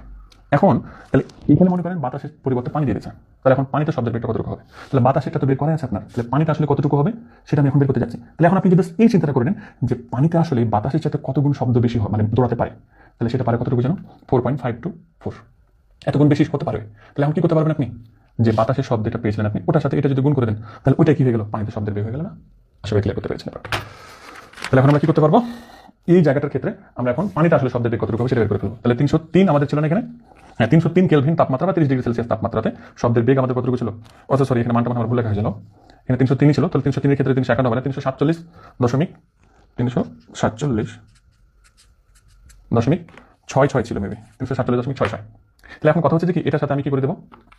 এই 4.5 দিয়ে গুণ করে দেবো। তাহলে এখন গুণ 347.66, যেটা পাবো সেটা হচ্ছে 1572.89। মানে এই জায়গাটাতে যদি পানি থাকতো তাহলে পানির যে বেগের মান হবে সেটা হচ্ছে 1572.89। ঠিক আছে? ওকে, যাক, তাহলে এখন আমরা এই কথাটা অবশ্যই লিখে রেখেছিলাম, আপনারা একটু পড়ে দেন তাহলে তো হইল। এই 1572.89। Thank you so much. এই কয়েকটা স্টুডেন্ট আল্লাহর মতো অনেক বেশি ভালো করবে, এরা সবসময় ক্লাসে উপস্থিত থাকে। রিজভি আছে, আজুফা আছে, শিরিন আক্তার আছে, হুজাইফা আছে, এরা সবসময় ক্লাসে উপস্থিত থাকে। ওকে, তাহলে আমরা কি করলাম, ওখান থেকে তো বেগের মানটা বের করে ফেললাম। তাহলে এবার আপনি বলেন তো আপনার কাছে এখন ওই প্রতিধ্বনি শোনা যাবে নাকি যাবে না, এটা বের করার কোনো ব্যাপার হলো? তাহলে আমরা জানি এস ইকুয়াল হচ্ছে কি ভিটি ডিভাইড বাই কত 2। তাহলে এখন এখানে ক্ষেত্রে ভি এর মান তো আপনি বের করলেন, তাই না? তাহলে ভি এর মান হচ্ছে কত, 1572। তাহলে যে 1572, তাহলে 1572 হচ্ছে যে কত, 8-9। টি এর মান আবার ভুল করে কিন্তু অন্য কোনো মান নিয়ে না, যেহেতু আপনি ন্যূনতম দূরত্ব বের করতে চাচ্ছেন। তাহলে 0. কত হবে, 1 সেকেন্ড। তাহলে এটার সাথে গুণিত হবে যে আমার কত, 0.1 সেকেন্ড ভাগ হচ্ছে যে কত 2 দিয়ে আমরা পাবো কত, 78.64। তাহলে আমাদের লোকটাকে বা ওই জায়গাটাতে যদি কেউ থাকতো তাহলে তাকে ন্যূনতম 78.644 দূরত্বে থাকতে হতো। কথা বুঝতে পেরেছেন এবার? কিন্তু আমরা দেখতে পাচ্ছি যে এখান থেকে এটা দূরত্ব যেন কতটুকু ছিল, আমি নিজে তো ভুলে গেলাম কতটুকু যেন ছিল, যাই হোক, কিন্তু বহুত কম ছিল, অনেক কম ছিল, অনেক কম। তাহলে আমরা কি বলতে পারবো যে প্রতিধ্বনি শুনতে পাবে নাকি পাবে না? প্রতিধ্বনি শোনার জন্য ন্যূনতম দূরত্ব হতে হবে কত, 78.644। কিন্তু মাত্র কত জন ছিল এখানে, সামান্য 17 ছিল মেবি মনে হয়। তা কিভাবে শুনতে পাবে? শুনতে পাবে দন্তনে করে না। তো এই জাতীয় আপনাদের যতগুলো এখন আপনাদের বোর্ড ভিত্তিক প্রশ্ন আছে বা আপনার যা কিছু স্কুলের প্রশ্ন আছে সবগুলো এখন বাসায় প্র্যাকটিস করতে হবে। যখন প্র্যাকটিস যদি না করেন তাহলে কিভাবে সম্ভব হবে বলেন? আমি করে দিলাম, আপনাদেরকে বাসায় কি করতে হবে, প্র্যাকটিস করতে হবে। ঠিক আছে? বরাবর মতন হুজাইফা আজকেও ফার্স্ট জানিয়েছিলাম। আসসালামু আলাইকুম। ওয়ালাইকুম আসসালাম রহমতুল্লাহ। ওকে, একটু ক্যামেরাটা নড়াচড়া করতেছে। হ্যাঁ, তাহলে আমরা সৃজনশীল ধরন 2 এবং ধরন 3 আমরা আপনাদেরকে বলেছিলাম যে আমাদের সপ্তম অধ্যায় থেকে সর্বমোট 4 ক্যাটাগরির কি হতে পারে, প্রশ্ন হতে পারে। তো এখান থেকে আমাদের এক ক্যাটাগরির প্রশ্ন আপনাদের সামনে উল্লেখ করেছিলাম গত ক্লাসে। আর আজকে আমরা সৃজনশীল ধরন 2 এবং সৃজনশীল ধরন 3 নিয়ে আলোচনা করব। তো সৃজনশীল ধরন 2 হচ্ছে যে তরঙ্গ সম্পর্কিত। তো তরঙ্গ সম্পর্কিত বেশ কিছু জিনিস আগে আমাদেরকে জানতে হবে। আমাদের উদ্দীপক কিন্তু সরাসরি এরকম করে তরঙ্গ নাও দিতে পারে। সো তরঙ্গের চেহারাগুলো স্পেশালি আমাদের কত ধরনের ভাবে হতে পারে সেটা নিয়ে আগে আপনাদেরকে একটু কথা বলে দিই, তাহলে আপনাদের তরঙ্গগুলো বুঝতে কষ্ট হবে না। ওকে, তাহলে আমাদের তরঙ্গর এই মোটমাট 3 ধরনের চেহারা পরীক্ষাতে ব্যবহার করা হয়ে থাকে এবং আমরাও আমাদের জীবনে এই 3 ধরনের চেহারাই দেখে এসেছি। তো এটা হচ্ছে যে তরঙ্গের ফার্স্ট চেহারা, এটা হচ্ছে যে সেকেন্ড, অ্যান্ড এটা হচ্ছে থার্ড চেহারা। তো আমরা এখান থেকে একটা কথা মনে রাখবো আমরা এখান থেকে, যে তরঙ্গের আমাদের একটা তরঙ্গ দৈর্ঘ্য দরকার হবে সবসময় অঙ্ক করার ক্ষেত্রে। একটা তরঙ্গ দৈর্ঘ্য, তো একটা হবে যে আপনার উপরের অংশ আর নিচের অংশ, এইটা হলো আরেকটা অংশ। তাহলে একটা উপরের অংশ আর একটা নিচের অংশ, এই দুইটা মিলিয়ে কিন্তু একটা তরঙ্গ দৈর্ঘ্য হবে। তো আমরা এটাকে বলে থাকি, একটা হচ্ছে সংকোচন আর একটা হচ্ছে প্রসারণ। একটা সংকোচন এবং একটা প্রসারণ যদি হয় তাহলে একটা তরঙ্গ দৈর্ঘ্য পাওয়া যায়। আবার ক্লিয়ার করেন, তাহলে উপরের এটা তো সমস্যা হবে না, তখন একটা উপরের অংশ আর একটা হচ্ছে নিচের অংশ, এই দুইটা মিলিয়ে একটা তরঙ্গ দৈর্ঘ্য হবে। এবার এখানে লক্ষ্য রাখেন, এখানের ক্ষেত্রে তাহলে আচ্ছা এখানের ক্ষেত্রে কয়টি তরঙ্গ দৈর্ঘ্য রয়েছে আপনারা একটু বলেন আমাকে। 1 নম্বর চিত্রতে কতটি তরঙ্গ দৈর্ঘ্য রয়েছে দেখে। সবাইকে ওয়ালাইকুম আসসালাম রহমতুল্লাহ। আজকে ক্লাসটা তাড়াতাড়ি শুরু করতে চাচ্ছিলাম, তার কারণ আজকে অনেকগুলো সৃজনশীলের প্রশ্ন আলোচনা করতে হবে এই কারণে আসলে। ওকে, এবার আপনারা বলুন এই চিত্রটাতে তাহলে মোটমাট কতটি তরঙ্গ দৈর্ঘ্য আপনারা দেখতে পাচ্ছেন? হুজাইফা বলেছে যে 2টি। ওকে, আর কেউ এখানে আমরা কতটি তরঙ্গ দৈর্ঘ্য দেখতে পাচ্ছি? জাস্ট একজন? হাই রে হাই, সবাই যদি প্রশ্নের উত্তর না করে তাহলে কিভাবে হবে? ফাটাফাট উত্তর করতে হবে। আমরা যেহেতু ক্লাসে যুক্ত আছি সবাই, তাহলে আমরা অবভিয়াসলি সবাই কমেন্ট করব। আমরা বললাম যে একটা উপরের অংশ আর একটা নিচের অংশ মিলিয়ে একটা তরঙ্গ দৈর্ঘ্য হয়, তাহলে আমাদের এখান থেকে এই অংশটুকু হলো একটা তরঙ্গ দৈর্ঘ্য। তাহলে এখন কথা হচ্ছে সর্বমোট এখানে কতটি তরঙ্গ দৈর্ঘ্য রয়েছে? আজও খাতুন আবার কমেন্ট করেছে 2টি। রিজভি বলেছেন যে কি অন্তস্থিজ আজ ভাবুন 2টি। ওকে, থ্যাংক ইউ সো মাচ। তাহলে আমাদের এখানে 2টি তরঙ্গ দৈর্ঘ্য রয়েছে, একটা হচ্ছে যে এখান থেকে অংশটুকু, আবার হচ্ছে এখান থেকে এই অংশটুকু। অঙ্ক করার সময় আমরা অবভিয়াসলি মনে রাখবো একটা তরঙ্গ দৈর্ঘ্য দিয়ে আমাকে ম্যাথ করতে হবে। আমাকে যদি 2টা তরঙ্গ দৈর্ঘ্যের মান দিয়ে দেওয়া থাকে তাহলে আমাকে একটা তরঙ্গ দৈর্ঘ্য বের করে তারপরে আমাকে ম্যাথ সমাধান করতে হবে। আমরা কিন্তু 2টা তরঙ্গ দিয়ে ম্যাথ সমাধান করবো না। এই সম্পর্কিত আগে 2-4টা আর কথা কনফার্ম করে ফেলি আপনাদেরকে, তাহলে আপনারা অঙ্ক করতে গিয়ে সুবিধা লাভ করবেন আশা করি আমি, ইনশাল্লাহ। দেখেন এখানের ক্ষেত্রে এ, তারপর হচ্ছে বি, তারপর হচ্ছে সি। তাহলে একটু লক্ষ্য রাখেন, এ থেকে সিতে যেতে, এ থেকে সিতে যেতে সময় যেটা লাগে আপনার 4 সেকেন্ড। এ থেকে সিতে যেতে সময় লাগে 4 সেকেন্ড। এখন আমি ম্যাথমেটিক্যালি টার্ম দিয়ে সমাধান করবো, তাই না? তো ম্যাথমেটিক্যালি করতে চাইলে আমি বলেছি যে কি এ থেকে সি এর আমার দরকার পড়বে না, আমার দরকার পড়বে এ থেকে বি। তাহলে আমার এ থেকে সিতে যেতে সময় লেগেছিল 4 সেকেন্ড। তাহলে আপনারা বলবেন যে এ থেকে বিতে যেতে সময় কতটুকু লাগবে? এ থেকে বিতে যেতে সময় কতটুকু লাগবে? এ থেকে সিতে যেতে 4 সেকেন্ড সময় লাগে, তাহলে এ থেকে বিতে যেতে সময় কতটুকু লাগবে? কুইকলি আমরা উত্তর করবো। হুজাইফা ভাই আবারও বলেছে যে 2 সেকেন্ড সময় লাগবে। ওকে, একজন কমেন্ট করেছে যেহেতু, থ্যাংক ইউ সো মাচ। এখন আমার কথা হচ্ছে যে কি আমার যে 2 সেকেন্ড সময় লাগলো, এখন এই সময়টাকে কি বলে তো আপনারা দেখি। আমার এ থেকে বিতে আপনি নির্ধারণ করলেন যে 2টা সেকেন্ড সময় লেগেছে, এখন এই 2 সেকেন্ড সময়টাকে কি বলা হয়? এই 2 সেকেন্ড সময়টাকে কি বলা হয়? যে আবারও কমেন্ট করেছে 2 সেকেন্ড। ওকে, রিজভি বলেছিলেন 2 সেকেন্ড। এখন এই 2 সেকেন্ডটাকে কি বলা হয়ে থাকে? আপনাদের এই মানে 10-15 মিনিট আমি আপনাদের জিজ্ঞাসা করে বলবো। 2 সেকেন্ড, আমি এখন বলতে চাচ্ছি যে এ থেকে বি পর্যন্ত সময় লাগলো 2 সেকেন্ড। এখন এই 2 সেকেন্ডটাকে কি বলা হয়? হুজাইফা বলেছেন যে পর্যায়কাল। Thank you so much. তাহলে এ থেকে বিতে যেতে আমার একটা মাত্র তরঙ্গ দৈর্ঘ্য কমপ্লিট করেছি আমি, তাই না? উপরের একটা অংশ, নিচের একটা অংশ, দুইটা মিলিয়ে একটা তরঙ্গ দৈর্ঘ্য হলো। আর একটা তরঙ্গের দৈর্ঘ্যের জন্য যতটুকু আমার সময় লাগে সেই সময়টাকে বলা হয় পর্যায়কাল। তো আমি সবসময় একটা তরঙ্গ দৈর্ঘ্যেরই আমি কি করবো? মান বের করবো। ঠিক আছে? রিজভি বলেছেন পর্যায়কাল, জাব্বারও বলেছেন পর্যায়কাল। Thank you so much.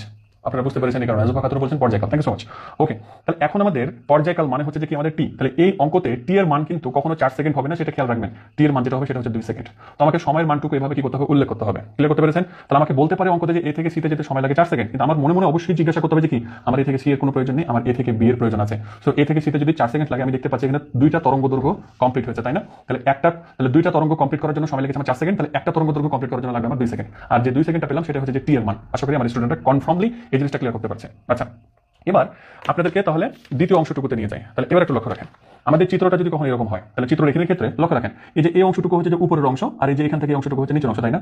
তাহলে এবার আপনারা বলেন যে এখানে কতটি তরঙ্গ দৈর্ঘ্য রয়েছে? কে বলতে পারে? দেখা যাক এখানে কতটি তরঙ্গ দৈর্ঘ্য রয়েছে। মানিকও বলেছিলেন পর্যায়কাল, নীলচাঁদ বলেছিলেন পর্যায়কাল। Thank you so much. কে বলতে পারে? দেখা যাক এবার। এবার না বোঝা যাবে যে হ্যাঁ তরঙ্গ দৈর্ঘ্য কতটি হয়েছে। কে বুঝতে পারলো? তরঙ্গ দৈর্ঘ্য হুজাইফা বলেছে যে 5টি। আচ্ছা, তরঙ্গ দৈর্ঘ্য কতটি হয়েছে? হুজাইফা বলেছে যে 5টি। এই দুইটা স্পেশালি একটু ছেলেমেয়েদের কাছে কনফিউশন তৈরি করে। এই কারণে আমি দুইটা আগেই সমস্ত জিনিসগুলো একটু ভেঙে ফেলছি সবার সামনে, যে এই চিত্রগুলো থেকে আসলে কিভাবে উঠে আসতে হয়। রিজভি বলেছেন 2.5টি, মানে আড়াইটি। আচ্ছা, আর কেউ কমেন্ট করবে না? ফাটাফাট আমরা যতজন লাইনে আছি, আমরা কি ক্লাস করছি না? আমরা ফাটাফাট উত্তর দিব। জাব্বার বলেছেন যে 2টি। ওকে, আমরা বেশি ওয়েট করবো না। 2-3 জন কমেন্ট করলে উত্তর মানে সময় তো অনেক চলে যাচ্ছে। আপনাদেরকে মনোযোগ সহকারে ক্লাস করতে হবে, তখন এগুলো তরঙ্গের ব্যাপার। আপনারা বুঝেন কিন্তু যে কি তরঙ্গের অঙ্কগুলো অনেক পেঁচি টিচি দিতে পারে। সো কেটে আসার উপায় হচ্ছে যে ঠিক এগুলো আপনাকে ভালো করে আগে বুঝতে হবে। অঙ্ক করতে গিয়ে আপনি কি কি ফেস করবেন সেগুলো আগে আপনাদেরকে আমি জানিয়ে দিচ্ছি। আয়ুব বলেছেন যে 2টি। এবার লক্ষ্য রাখেন কতটি আছে। তাহলে একটা উপরের অংশ, এই যে এখান থেকে এটা একটা হচ্ছে উপরের অংশ, এটা এখান থেকে একটা নিচের অংশ হয়ে গেল, তাই না? বুঝতে পারছেন? তাহলে এখান থেকে এই অংশটুকু মিলিয়ে যেটা হলো সেটা আমাদের কয়টা হবে? একটা তরঙ্গ দৈর্ঘ্য। তাহলে আবার এখান থেকে এই অংশটুকু মিলিয়ে মানে একটা সংকোচন একটা প্রসারণ, এই যে একটা উপরের অংশ একটা নিচের অংশ, তাহলে এখান থেকে একটা তরঙ্গ দৈর্ঘ্য, আবার এই যে এখান থেকে একটা, আবার এখান থেকে একটা, তাহলে তরঙ্গ দৈর্ঘ্য দুইটা পাওয়া গেল। আর এখানে আরো অংশ হাফ থেকে গেল। দ্যাট মিনস এখানে যে যতটি আছে আড়াইটি আছে, আড়াইটি। যে আড়াইটা উত্তর দিয়েছিলেন তাদেরকে অনেক অনেক ধন্যবাদ। ওকে, এবার 3 নম্বরে কতটি আছে এবার বলেন। 3 নম্বরে কতটি তরঙ্গ দৈর্ঘ্য আছে? আচ্ছা, ওকে, এখন অনেকজনই কমেন্ট করেছেন যে 2.5টি। Thank you so much. আচ্ছা, 3 নম্বরে কতটি রয়েছে তরঙ্গ দৈর্ঘ্য? 3 নম্বরে কতটি রয়েছে? ফটাফট ফটাফট। 3 নম্বরে কতটি? ফটাফট। হুজাইফা বলেছেন যে 1টি। আচ্ছা, তারপরে রিজভি বলেছে যে 3টি। এই তো, অনেকজনেরই অনেক সমস্যা আছে এই তরঙ্গ দৈর্ঘ্য নিয়ে। আমি এটা বুঝি, আমার অনেক স্টুডেন্টই আমাকে এগুলো নিয়ে অনেক কনফিউশন দেখায়, তারা যে হ্যাঁ কোনটা কিভাবে বুঝবে। সবার মাঝেই থাকে এগুলো আসলে। ওকে, জাব্বারও বলেছেন 3টে। Thank you so much. আপনাদের এটার উত্তর একেবারে ভুল হয়ে গেল। এখানে মনে রাখতে হবে একটা সংকোচন এবং একটা প্রসারণ মিলিয়ে আমাদের একটা তরঙ্গ দৈর্ঘ্য হবে। তো এটা এই যে এই অংশটুকু হচ্ছে প্রসারণ, আর এই যে অংশটুকু হচ্ছে সংকোচন। একটা প্রসারণ একটা সংকোচন মিলিয়ে একটা তরঙ্গ দৈর্ঘ্য পাওয়া যাবে। আর আবারও এটা হচ্ছে যে প্রসারণ, তাহলে এখান থেকে একটা তরঙ্গ দৈর্ঘ্য আর এখান থেকে হাফ। দ্যাট মিনস এখানে আপনার 1.5টি বা 1.5 ক্লিয়ার করতে পেরেছেন? এগুলো কিন্তু খুব ভালো করে মনোযোগ দিয়ে ক্লিয়ার করে রাখবেন মাই ডিয়ার স্টুডেন্ট, না হলে উদ্দীপককে আর ভালো করে বুঝতে পারবেন না, উত্তর তো দূরের কথা থেকে গেল। ওকে, আচ্ছা, এখন আপনারা যদি এই তরঙ্গ দৈর্ঘ্যগুলোকে ক্লিয়ার করে রাখতে পারেন, তাহলে আপনাদেরকে আরেকটা প্রশ্ন করবো আমি। দেখেন, আমরা এখান থেকে দেখলাম, আচ্ছা আমি আরো একটা উদাহরণ দিই, মানে সহজ গেলেও দেখে উদাহরণ দিই, তাহলে আরেকটা আপনারা ক্লিয়ার করতে পারবেন। এবার এখন লক্ষ্য রাখেন, এগুলো উত্তর যারা যারা করতে পারবেন তারা আসলে মনোযোগ সহকারে ক্লাস করছেন বলে বিবেচিত। তখন এগুলো উত্তর করাটাই হচ্ছে যে কি মুখ্য বিষয় সৃজনশীল করার ক্ষেত্রে। আপনি উত্তরগুলো করতে না পারলে আপনি সৃজনশীল আটকে যাবেন। দেখেন, নাম দিলাম এ, নাম দিলাম সি। এ থেকে সিতে যেতে সময় লাগে আপনার 10 সেকেন্ড। কত সেকেন্ড? 10 সেকেন্ড। তাহলে এ থেকে সিতে যেতে আমার সময় লাগে কতটুকু? 10 সেকেন্ড। এবার মোস্ট ইম্পর্টেন্ট প্রশ্ন, এন্ড এটা কনফিউশন তৈরিকারী প্রশ্নটা বেশ কিছু বোর্ডে আপনাদেরকে দিয়ে থাকে, যে তরঙ্গ দৈর্ঘ্য অর্ধেক করা হলে আসলে সময় কতটুকু, সময় মানে সময় কত হবে?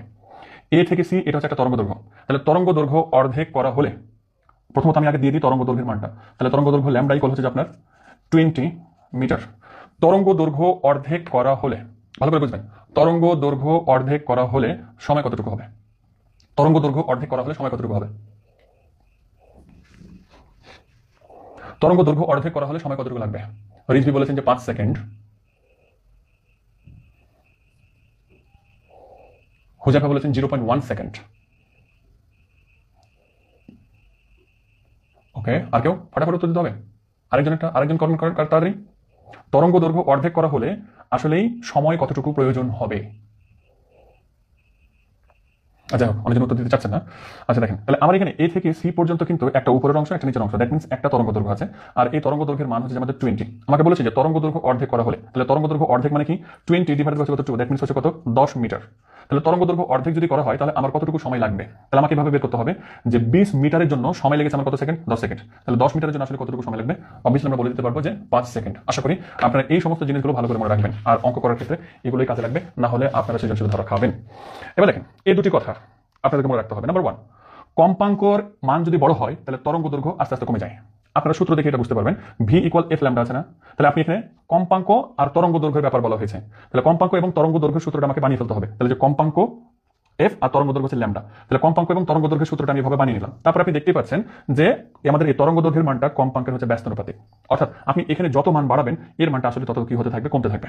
ভালো করে ক্লিয়ার করবেন, কম্পাঙ্ক যত বড় হবে, অর্থাৎ 1/5 এর মান যতটুকু, 1/10 এর মান তার চেয়ে কম, 1/20 এর মান তার চেয়ে কম, অর্থাৎ কম্পাঙ্কের মান যত বাড়াবেন তরঙ্গের মানটা তত কি হয়ে যাবে? কমে যাবে। এবার দেখেন আরেকটা কথা, মাধ্যমের বেগ যদি বাড়ে তাহলে তরঙ্গ দৈর্ঘ্য বেড়ে যাবে। তাহলে সম্পর্ক হচ্ছে বেগ এবং তরঙ্গ দৈর্ঘ্যের, দ্যাট মিনস বেগ এবং তরঙ্গ দৈর্ঘ্যের সম্পর্ক করে দেওয়া আছে, অর্থাৎ ভি ইকুয়াল এফ ল্যামডা, তাই না? ভি ইকুয়াল এফ ল্যামডা, তাহলে বেগ আর একটা হচ্ছে তরঙ্গ দৈর্ঘ্য হচ্ছে ল্যামডা, অর্থাৎ আপনি তরঙ্গ দৈর্ঘ্য যত বাড়বে বেগ তত বাড়বে, বা বেগ যত বাড়বে তরঙ্গ দৈর্ঘ্য কি হবে? তত বাড়বে, যেহেতু এগুলো সমানুপাতিক, তাই না? আশা করি এই সম্পর্কে ক্লিয়ার ধারণা পাচ্ছেন আপনারা। তাহলে এখান থেকে দুটো কথা অবভিয়াসলি ভালো করে মনে রাখতে হবে যে কম্পাঙ্ক যদি বড় হয়, যত বড় হতে থাকবে তরঙ্গ দৈর্ঘ্য তত ছোট হতে থাকবে। এবার এখান থেকে দুটো কথা আপনাদেরকে জানিয়ে রাখি, ম্যাথ করতে গিয়ে যেন আপনারা না আটকে যান। দুটি মাধ্যম ভালো করে বুঝবেন, দুটি মাধ্যমে কম্পাঙ্ক যথাক্রমে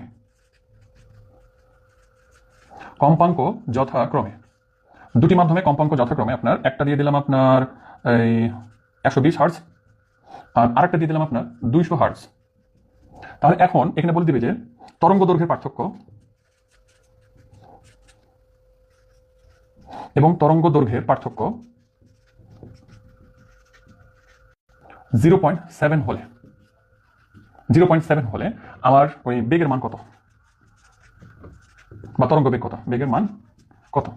এটা যে কত একটা গুরুত্বপূর্ণ প্রশ্ন, আপনাদের আমি কি দিয়ে বোঝাই, কত যে গুরুত্বপূর্ণ একটা প্রশ্ন। দুটো মাধ্যমে কম্পাঙ্ক দেওয়া আছে 120 হার্টজ, আর দেওয়া আছে আমাদের কত 200 হার্টজ, আর তরঙ্গ দৈর্ঘ্যের পার্থক্য দেওয়া আছে আমাদের কত, 0.7। তাহলে এখানে আমাদেরকে দুইটা মাধ্যম যেহেতু আছে, তাহলে দুইটা মাধ্যমে তরঙ্গ দৈর্ঘ্য কি হবে? আলাদা আলাদা হবে। তাহলে আমি এখন ধরে নিলাম প্রথম মাধ্যমে তরঙ্গ দৈর্ঘ্য হচ্ছে আমাদের কি λ1। তাহলে আমি প্রথমত সূত্র কি জানি, ভি ইকুয়াল হচ্ছে যে কত, এফ ল্যামডা। তাহলে আমি এখান থেকে সূত্রটা বের করে রাখি যে ল্যামডা সূত্রটা কি, তাহলে যে ল্যামডা ইকুয়াল কত হবে আমাদের ভি ডিভাইডেড বাই এফ হবে। কথা বুঝতে পেরেছেন? মাধ্যমে একই যদি হয় তাহলে এখানে বেগের মানটা কি থাকছে, মানে বেগের বের করতে হচ্ছে, সরি। তাহলে আমার এখানে কথা হচ্ছে যে কি, কোনটা থেকে, মানে আমার এটা মান থেকে তরঙ্গ দৈর্ঘ্য বড় হবে নাকি এটা থেকে তরঙ্গ দৈর্ঘ্য বড় হবে? এটা হচ্ছে 120 হার্টজ, এটা হচ্ছে 200 হার্টজ। তাহলে আপনি এটা থেকে তরঙ্গ দৈর্ঘ্য বড় পাবেন নাকি এটা থেকে তরঙ্গ দৈর্ঘ্য বড় পাবেন? আপনারা বলবেন এবার। অর্থাৎ আমি দিলাম এটা হচ্ছে এ আর এটা দিলাম আমি বি, তাহলে এ থেকে তরঙ্গ দৈর্ঘ্যটা বড় পাবেন নাকি বি থেকে তরঙ্গ দৈর্ঘ্যটা বড় পাবেন? আপনারা কুইকলি অ্যান্সার দিতে হবে।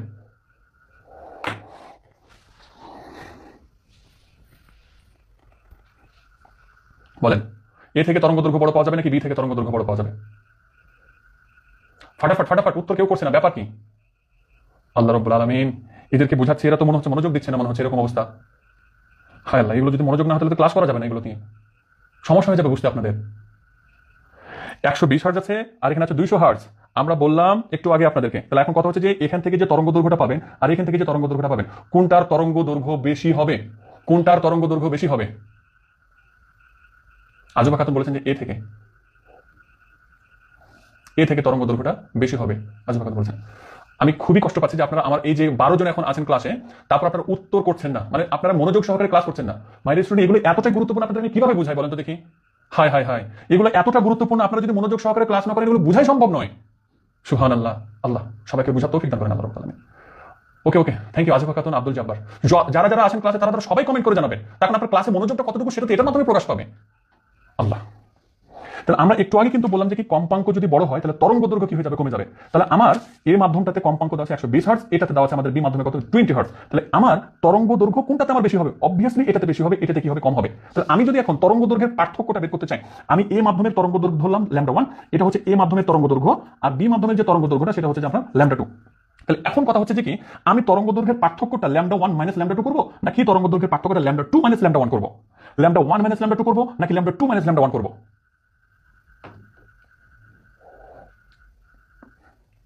বলেন, এবার বলেন। আমার এ মাধ্যমে তরঙ্গ দৈর্ঘ্য হলো ল্যামডা 1 আর বি মাধ্যমে তরঙ্গ দৈর্ঘ্য হচ্ছে ল্যামডা 2। তাহলে আমি এখন কোনটা থেকে কোনটা বাদ দিব? এ থেকে বি বাদ দিব নাকি বি থেকে এ বাদ দিব?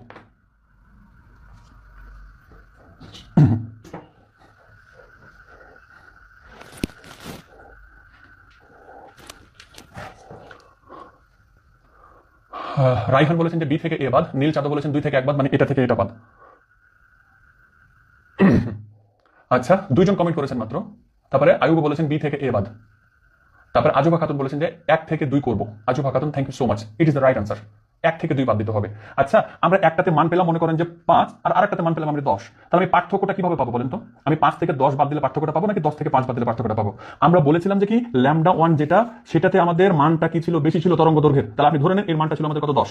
বি মাধ্যমে যে তরঙ্গ দৈর্ঘ্যটা ছিল সেটার মান ছিল কম, তাহলে সেটা হচ্ছে আমাদের কত? এই যে 5। তাহলে আমাকে এখানে ল্যামডা 2 মাইনাস ল্যামডা 1 কেন করবো? তাহলে আমার তরঙ্গ দৈর্ঘ্যের পার্থক্য যেটা হবে সেটা হবে যে কি আমাদের ল্যামডা 1 মাইনাস হচ্ছে যে কি ল্যামডা 2। আর তরঙ্গ দৈর্ঘ্যের পার্থক্য কতটুকু দেওয়া হচ্ছে? 0.7। তাহলে যে ল্যামডা 1 মাইনাস ল্যামডা 2 এর মান যেটা পাবেন সেটা হচ্ছে কত? 0.7। এভাবে আপনাকে এই ইকুয়েশনগুলো টানতে হবে। মাই ডিয়ার স্টুডেন্ট, প্লিজ, না পারলে কোনো সমস্যা নাই, কিন্তু কথা হচ্ছে মনোযোগ সহকারে ক্লাস করাটা সবচাইতে জরুরি। কারণ এই অধ্যায় থেকে এই জিনিসগুলো খুব সবচেয়ে গুরুত্বপূর্ণ, আর এগুলো যদি আপনি না বুঝেন অঙ্ক করতে জীবনে পারবেন না। সো প্লিজ মনোযোগ সহকারে একেবারে, যা আশপাশে যদি কেউ থাকে তাড়ি দেন, একদম দরজা বন্ধ করে দেন, তারপর আপনি ক্লাস করতে বসেন। সবকিছু বাদ দেন, ক্লাস করবেন ভালো করে একেবারে। ওকে, এবার এখন কথা হচ্ছে যে কি মাধ্যমের বেগ যদি বাড়ে তাহলে তরঙ্গ দৈর্ঘ্য কি হয়ে যাবে? বেড়ে যাবে। তাহলে এখান থেকে আমাদের দুইটা কথা আবারও বলতে হচ্ছে, যে মনে করেন যে একটা মাধ্যমে একটা পি মাধ্যমে আমার বেগ হচ্ছে যে কত? এই যে 330 এমএস ইনভার্স 1। হ্যাঁ, আর কিউ মাধ্যমে আমাদের বেগ হচ্ছে যেটা, সেটা হচ্ছে 350 এমএস ইনভার্স 1। কেমন? তাহলে পি মাধ্যমে বেগ হচ্ছে যে 330 আর কিউ মাধ্যমে আমাদের 350। তাহলে এখন আমার এখান থেকে বলে দিবে যে পি ও কিউ এর তরঙ্গ দৈর্ঘ্যের পার্থক্য। তাহলে পি ও কিউ এর তরঙ্গ দৈর্ঘ্যের পার্থক্য, তরঙ্গ দৈর্ঘ্যের পার্থক্য আমাদের 9 বলে দিল। 9 হলে এখন আমি ইকুয়েশনটা কিভাবে তৈরি করব? এখন পি মাধ্যমের মনে করেন যে আপনি হচ্ছে যে কি ডেল্টা H1 আর এটা হচ্ছে যে কি ডেল্টা H, অর্থাৎ পি মাধ্যমের ক্ষেত্রে বেগের মান আছে 330, কিউ মাধ্যমের ক্ষেত্রে দেওয়া আছে আমাদের কতটুকু? 350। তাহলে আমাদের তরঙ্গ দৈর্ঘ্যের সূত্রটা আবার বের করে ফেলবো। আমরা জানি যে ভি ইকুয়াল হচ্ছে কি এফ ল্যামডা। তাহলে আমাদের এখানে ক্ষেত্রে ল্যামডার যে মানটা হবে সেটা হবে কত? ভি ডিভাইডেড বাই এফ, তাই তো? কিন্তু কথা হচ্ছে যে কি আমার এটা হচ্ছে যে কি পি মাধ্যমের বেগ, এটা হচ্ছে কিউ মাধ্যমের বেগ। তাহলে আমি এখন সূত্রটা কিভাবে বানাতে পারি না? তাহলে ল্যামডা যেটা হলো সেটা হচ্ছে যে কি ল্যামডা 1 এর ক্ষেত্রে আপনি ধরে নিন যেটা হচ্ছে আপনার একটা মাধ্যম, সেই মাধ্যমটা হচ্ছে পি মাধ্যম। তাহলে ল্যামডা 1 সমান হচ্ছে ধরবেন আমরা এই যে ভি এর যেটা মানে বেগ যেটা, সেটা হচ্ছে পি মাধ্যমে ডিভাইড বাই কত? এফ। তারপর আরেকটা ল্যামডা 2 যেটা সেটা আপনি কিভাবে করবেন? এই যে বেগ কি মাধ্যমে? কিউ মাধ্যমে ডিভাইড বাই কত? এফ। এখন কথা হচ্ছে যে কি আপনি এখান থেকে তরঙ্গ দৈর্ঘ্যের পার্থক্য দেওয়া আছে কত? নাই। তাহলে আপনি এখানে ল্যামডা 1 মাইনাস ল্যামডা 2 করবেন নাকি ল্যামডা 2 মাইনাস ল্যামডা 1 করবেন? কোনটা থেকে কোনটা বাদ দিবেন? এটা থেকে এটা বাদ দিবেন নাকি এটা থেকে এটা বাদ দিবেন?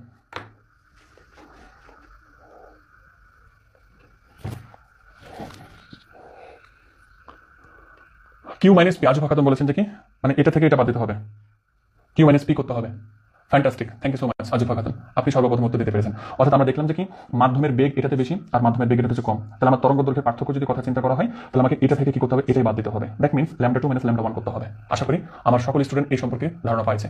তাহলে এখানে আমাদের মিনহাজুর রহমান মানিক বলেছেন Q minus P, thank you so much.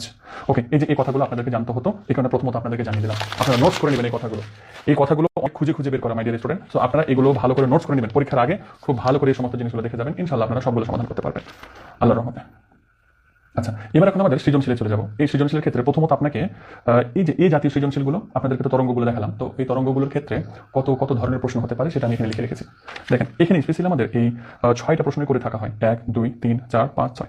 এই 6টা টাইপের যদি প্রশ্ন আপনি করতে পারেন এখান থেকে উত্তরগুলো, ইনশাআল্লাহ আপনি এখান থেকে তরঙ্গ জাতীয় প্রশ্নের ক্ষেত্রে কোনো আটকাবেন না, ইনশাআল্লাহ আটকাবেন না। তাহলে আমাকে কি কি দিয়েছে আগে একটু লক্ষ্য রাখি, আমাকে কি কি মান দিয়েছে দেখেন, আমাকে খুবই ভালো করে লক্ষ্য রাখতে হবে। প্রথমত আমার তরঙ্গটা কিভাবে দিয়েছে, এ থেকে বি আছে, বি থেকে আবার সি আছে, মানগুলো কোথা থেকে কোথা দিয়েছে দেখেন। এ সি ইকুয়াল 4 মিটার, এ থেকে সি এর মান দেওয়া হচ্ছে 4 মিটার। আবার আমাকে বলে দিয়েছে এ থেকে বিতে পৌঁছাতে সময় লাগে 0.1 সেকেন্ড। এবার আপনাদেরকে আমি বললাম যে সব সময় খেয়াল রাখতে হবে আমরা একটা তরঙ্গ দৈর্ঘ্যের সবগুলো বের করবো, একটা তরঙ্গ দৈর্ঘ্য বের করবো, এবার একটা তরঙ্গ দৈর্ঘ্যের জন্য সময় বের করবো। কিন্তু দেখেন আমাকে এ থেকে বি এর মান দেয়নি, বরং এ থেকে সি এর মান দিয়েছে 4 মিটার। তাহলে এ থেকে সি পর্যন্ত আমার তরঙ্গ দৈর্ঘ্য 2টা কমপ্লিট হয়েছে, তাহলে একটার জন্য অবভিয়াসলি কত হবে? 2 মিটার হবে। এ থেকে বি এর জন্য মান দেওয়া হচ্ছে 4 মিটার, বুঝতে সরি এ থেকে সি এর মান হচ্ছে 4 মিটার। তাহলে এখান থেকে একটা তরঙ্গ দৈর্ঘ্য, আবার এখান থেকে আরেকটা তরঙ্গ দৈর্ঘ্য, তাহলে 2টা তরঙ্গ দৈর্ঘ্যের জন্য আমার 4 মিটার দেওয়া আছে। তাহলে আমার দরকার কতর জন্য? একটা দরকার। তাহলে এ সি এর মান যদি 4 হয় তাহলে এ বি এর মান কত হবে? 2 মিটার। তাহলে আপনি আগে একটা তরঙ্গ দৈর্ঘ্যের জন্য 2 মিটার পাচ্ছেন সেটা কনফার্ম করে নেবেন। এবার একটা তরঙ্গ দৈর্ঘ্যের জন্য আপনার সময় দেওয়া আছে কিনা সেটা লক্ষ্য করবেন আপনি, ঠিক আছে? তাহলে একটা তরঙ্গ দৈর্ঘ্যের জন্য অর্থাৎ এ থেকে বি তে পৌঁছাতে সময় কতটুকু লাগছে? 0.1 সেকেন্ড। তাহলে এ থেকে বি এর মান দেওয়া আছে, দ্যাট মিন্স এখান থেকে আপনি কি মান লাগবে সেটাকে কনফার্ম করে নিলেন। হ্যাঁ, তাহলে প্রথম প্রশ্ন আমাকে কি করছে দেখি, আমাকে বলেছে তরঙ্গটির কম্পাঙ্ক নির্ণয় করো। এখানে ক্ষেত্রে দুইটা সূত্রই অ্যাপ্লাই হবে, একটা হচ্ছে এফ ইকুয়াল 1/t আর হচ্ছে V equal F lambda. F equal 1/t আর হচ্ছে ভি ইকুয়াল এফ ল্যাম্ডা। তাহলে কম্পাঙ্ক নির্ণয় করতে বলেছে, তাই না? তাহলে কম্পাঙ্ক যেহেতু নির্ণয় করতে বলেছে, তাহলে আমরা এফ ইকুয়াল 1/t, তার কারণ এখানে ক্ষেত্রে সময়টা দিয়ে দেওয়া আছে, অর্থাৎ এই যে এ থেকে বিতে যেটা সময় লাগে আমার, যেটা 0.1 সেকেন্ড। তাহলে আমি কম্পাঙ্ক সূত্র এফ ইকুয়াল 1/t ফাটাফাট সূত্র অ্যাপ্লাই করে উত্তর বের করে ফেলতে পারবো। তাহলে তরঙ্গটির কম্পাঙ্ক নির্ণয় করো। তাহলে আমরা কি করবো, যে আমরা জানি এফ ইকুয়াল 1/t, দেখি আমার কত স্টুডেন্টগুলো এখানে উত্তর দিতে পারে। তাহলে এফ ইকুয়াল 1/t যদি টি হয়, তাহলে টি এর মান হচ্ছে 0.1 সেকেন্ড। ঠিক আছে, তাহলে এফ ইকুয়াল 1, জাস্ট আমরা কি করবো, মানটুকু বসিয়ে দেবো, আর কিছু না কোথায়, অর্থাৎ 1 ডিভাইডেড বাই, তাহলে টি এর মান হচ্ছে কত, 0.1, তাহলে 0.1। ওকে, তাহলে 1 ভাগ 0.1, তাহলে এখানে পাওয়া যাবে 10। তাহলে আমরা যেটা মান পেলাম সেটা হচ্ছে যে 10, আর কম্পাঙ্কের একক হচ্ছে মাই ডিয়ার স্টুডেন্ট হার্টস। তাহলে উত্তর অবভিয়াসলি আমরা একক ব্যবহার করবো। Thank you so much Ajuba Khatun, F equal 10 hertz আপনি সর্বপ্রথমে উত্তর দিয়েছেন। তাহলে আমরা ক নাম্বারের উত্তর কমপ্লিট করে ফেললাম। ওকে, আচ্ছা, এখন আসি আমরা যে খ নাম্বারে আমাদেরকে কি বলছে। তো খ নাম্বার আমাকে বলেছে যে তরঙ্গটির তরঙ্গ বেগ নির্ণয় করো। তাহলে তরঙ্গ বেগ ভি ইকুয়াল এফ ল্যাম্ডা। তাহলে এখানে ক্ষেত্রে আমার কিসের মান লাগছে, এফ এর মান লাগছে আর ল্যাম্ডার মান লাগছে। তাহলে এফ মানে হচ্ছে কম্পাঙ্ক, একটু আগে বের করলাম, আর ল্যাম্ডা মানে তরঙ্গ দৈর্ঘ্য। কিন্তু ওই যে বললাম তরঙ্গ দৈর্ঘ্যটা এখানে সরাসরি দেওয়া নাই, আপনাকে কি করতে হবে, বের করে নিয়ে আসতে হবে। এ থেকে সি এর তরঙ্গ দৈর্ঘ্য দেওয়া আছে, কিন্তু আমার দরকার হচ্ছে এ থেকে বি এর মান, তাই না? তাহলে আমরা কি করবো, থ্যাংক ইউ সো মাচ, অনেকজনই কমেন্ট করেছেন। আজুবা খাতুন বলেছেন, তারপরে হচ্ছে আয়ুব বলেছেন, তারপর আজুবা খাতুন আবার বেগের মানটা ফারাস করে বের করে ফেলছে 20 ms ইনভার্স 1। বা আজুবা খাতুন একদম বেশি এক্সপার্ট উত্তর করার ক্ষেত্রে এন্ড ক্যালকুলেশন করার ক্ষেত্রে দেখি আলহামদুলিল্লাহ সে খুব তাড়াতাড়ি উত্তরগুলো করে দেয় আমাদেরকে। আচ্ছা, তাহলে আমার তরঙ্গ বেগ নির্ধারণ করতে হবে, তাই না? তাহলে আমরা জানি তরঙ্গ বেগ ভি ইকুয়াল এফ ল্যাম্ডা। তাহলে মানে কম্পাঙ্ক, তাহলে আমি লিখে দেবো যে ক হতে প্রাপ্ত, এখানে লিখে দেবো যে ক হতে প্রাপ্ত কত ছিল, 10 হার্টজ। তাহলে 10 হার্টজ। এবার তরঙ্গ দৈর্ঘ্য যেটা, তাহলে তরঙ্গ দৈর্ঘ্যের ক্ষেত্রে আমরা বলেছিলাম 4 মিটার দেওয়া ছিল, তাহলে আমরা এখানে 4 কে 2 দিয়ে ভাগ করে দিব, মিটার পেলাম। 4 কে 2 দিয়ে ভাগ করার পরে যেটা পাবো সেটা হচ্ছে 2 মিটার। তাহলে এফ ল্যাম্ডা মানে হচ্ছে যে 10 গুণিত হচ্ছে যে কত, 2। তাহলে এটা বেগের একক হচ্ছে এমএস ইনভার্স 1, তাহলে আমরা এমএস ইনভার্স 1 বসিয়ে দেবো, 10 গুণ হচ্ছে কত, 20। তাহলে যে 20 এমএস ইনভার্স 1। আশা করি আপনারা সকলেই উত্তরটা করতে পেরেছিলেন। ওকে, আজুবা খাতুন 2বার উত্তর দিয়েছে 20 ms inverse 1, thank you so much. তাহলে এভাবে আমরা কি করে নিলাম, তার তরঙ্গ বেগও নির্ধারণ করে ফেললাম। এবার দেখি আমরা যে 3 নম্বর প্রশ্নটা আমাদেরকে কি বের করতে বলছে। আমাকে 3 নম্বরে বলেছে যে তরঙ্গটির 15 সেকেন্ডে অতিক্রান্ত দূরত্ব নির্ণয় করো।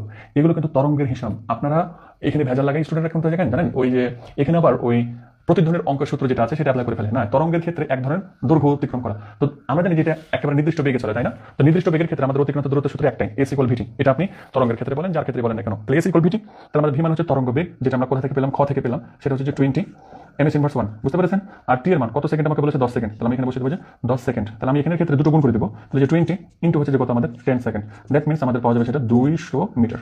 তাহলে আমরা দেখতে পারলাম যে thank you so much Ayub. তাহলে এখানে ক্ষেত্রে আমাদের এস যেটা বা দূরত্ব যেটা সেটা হচ্ছে 200 মিটার। আচ্ছা, তারপরে আমাদের 4 নম্বর প্রশ্নটা কি বলছে দেখি, দেখেন 4 নম্বর আমাকে বলেছে যে 10 সেকেন্ডে কতটি তরঙ্গ দৈর্ঘ্য সম্পন্ন করবে। 10 সেকেন্ডে কতটি তরঙ্গ দৈর্ঘ্য সম্পন্ন করবে, এটা খুবই একটা সহজ উত্তর।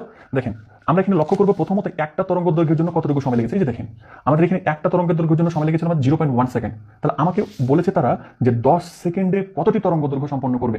তাহলে আপনাকে কথাটা এইভাবে লিখতে হবে, 0.1 সেকেন্ডে সম্পন্ন করে একটি আমাদের কি কম্পন, তাই না?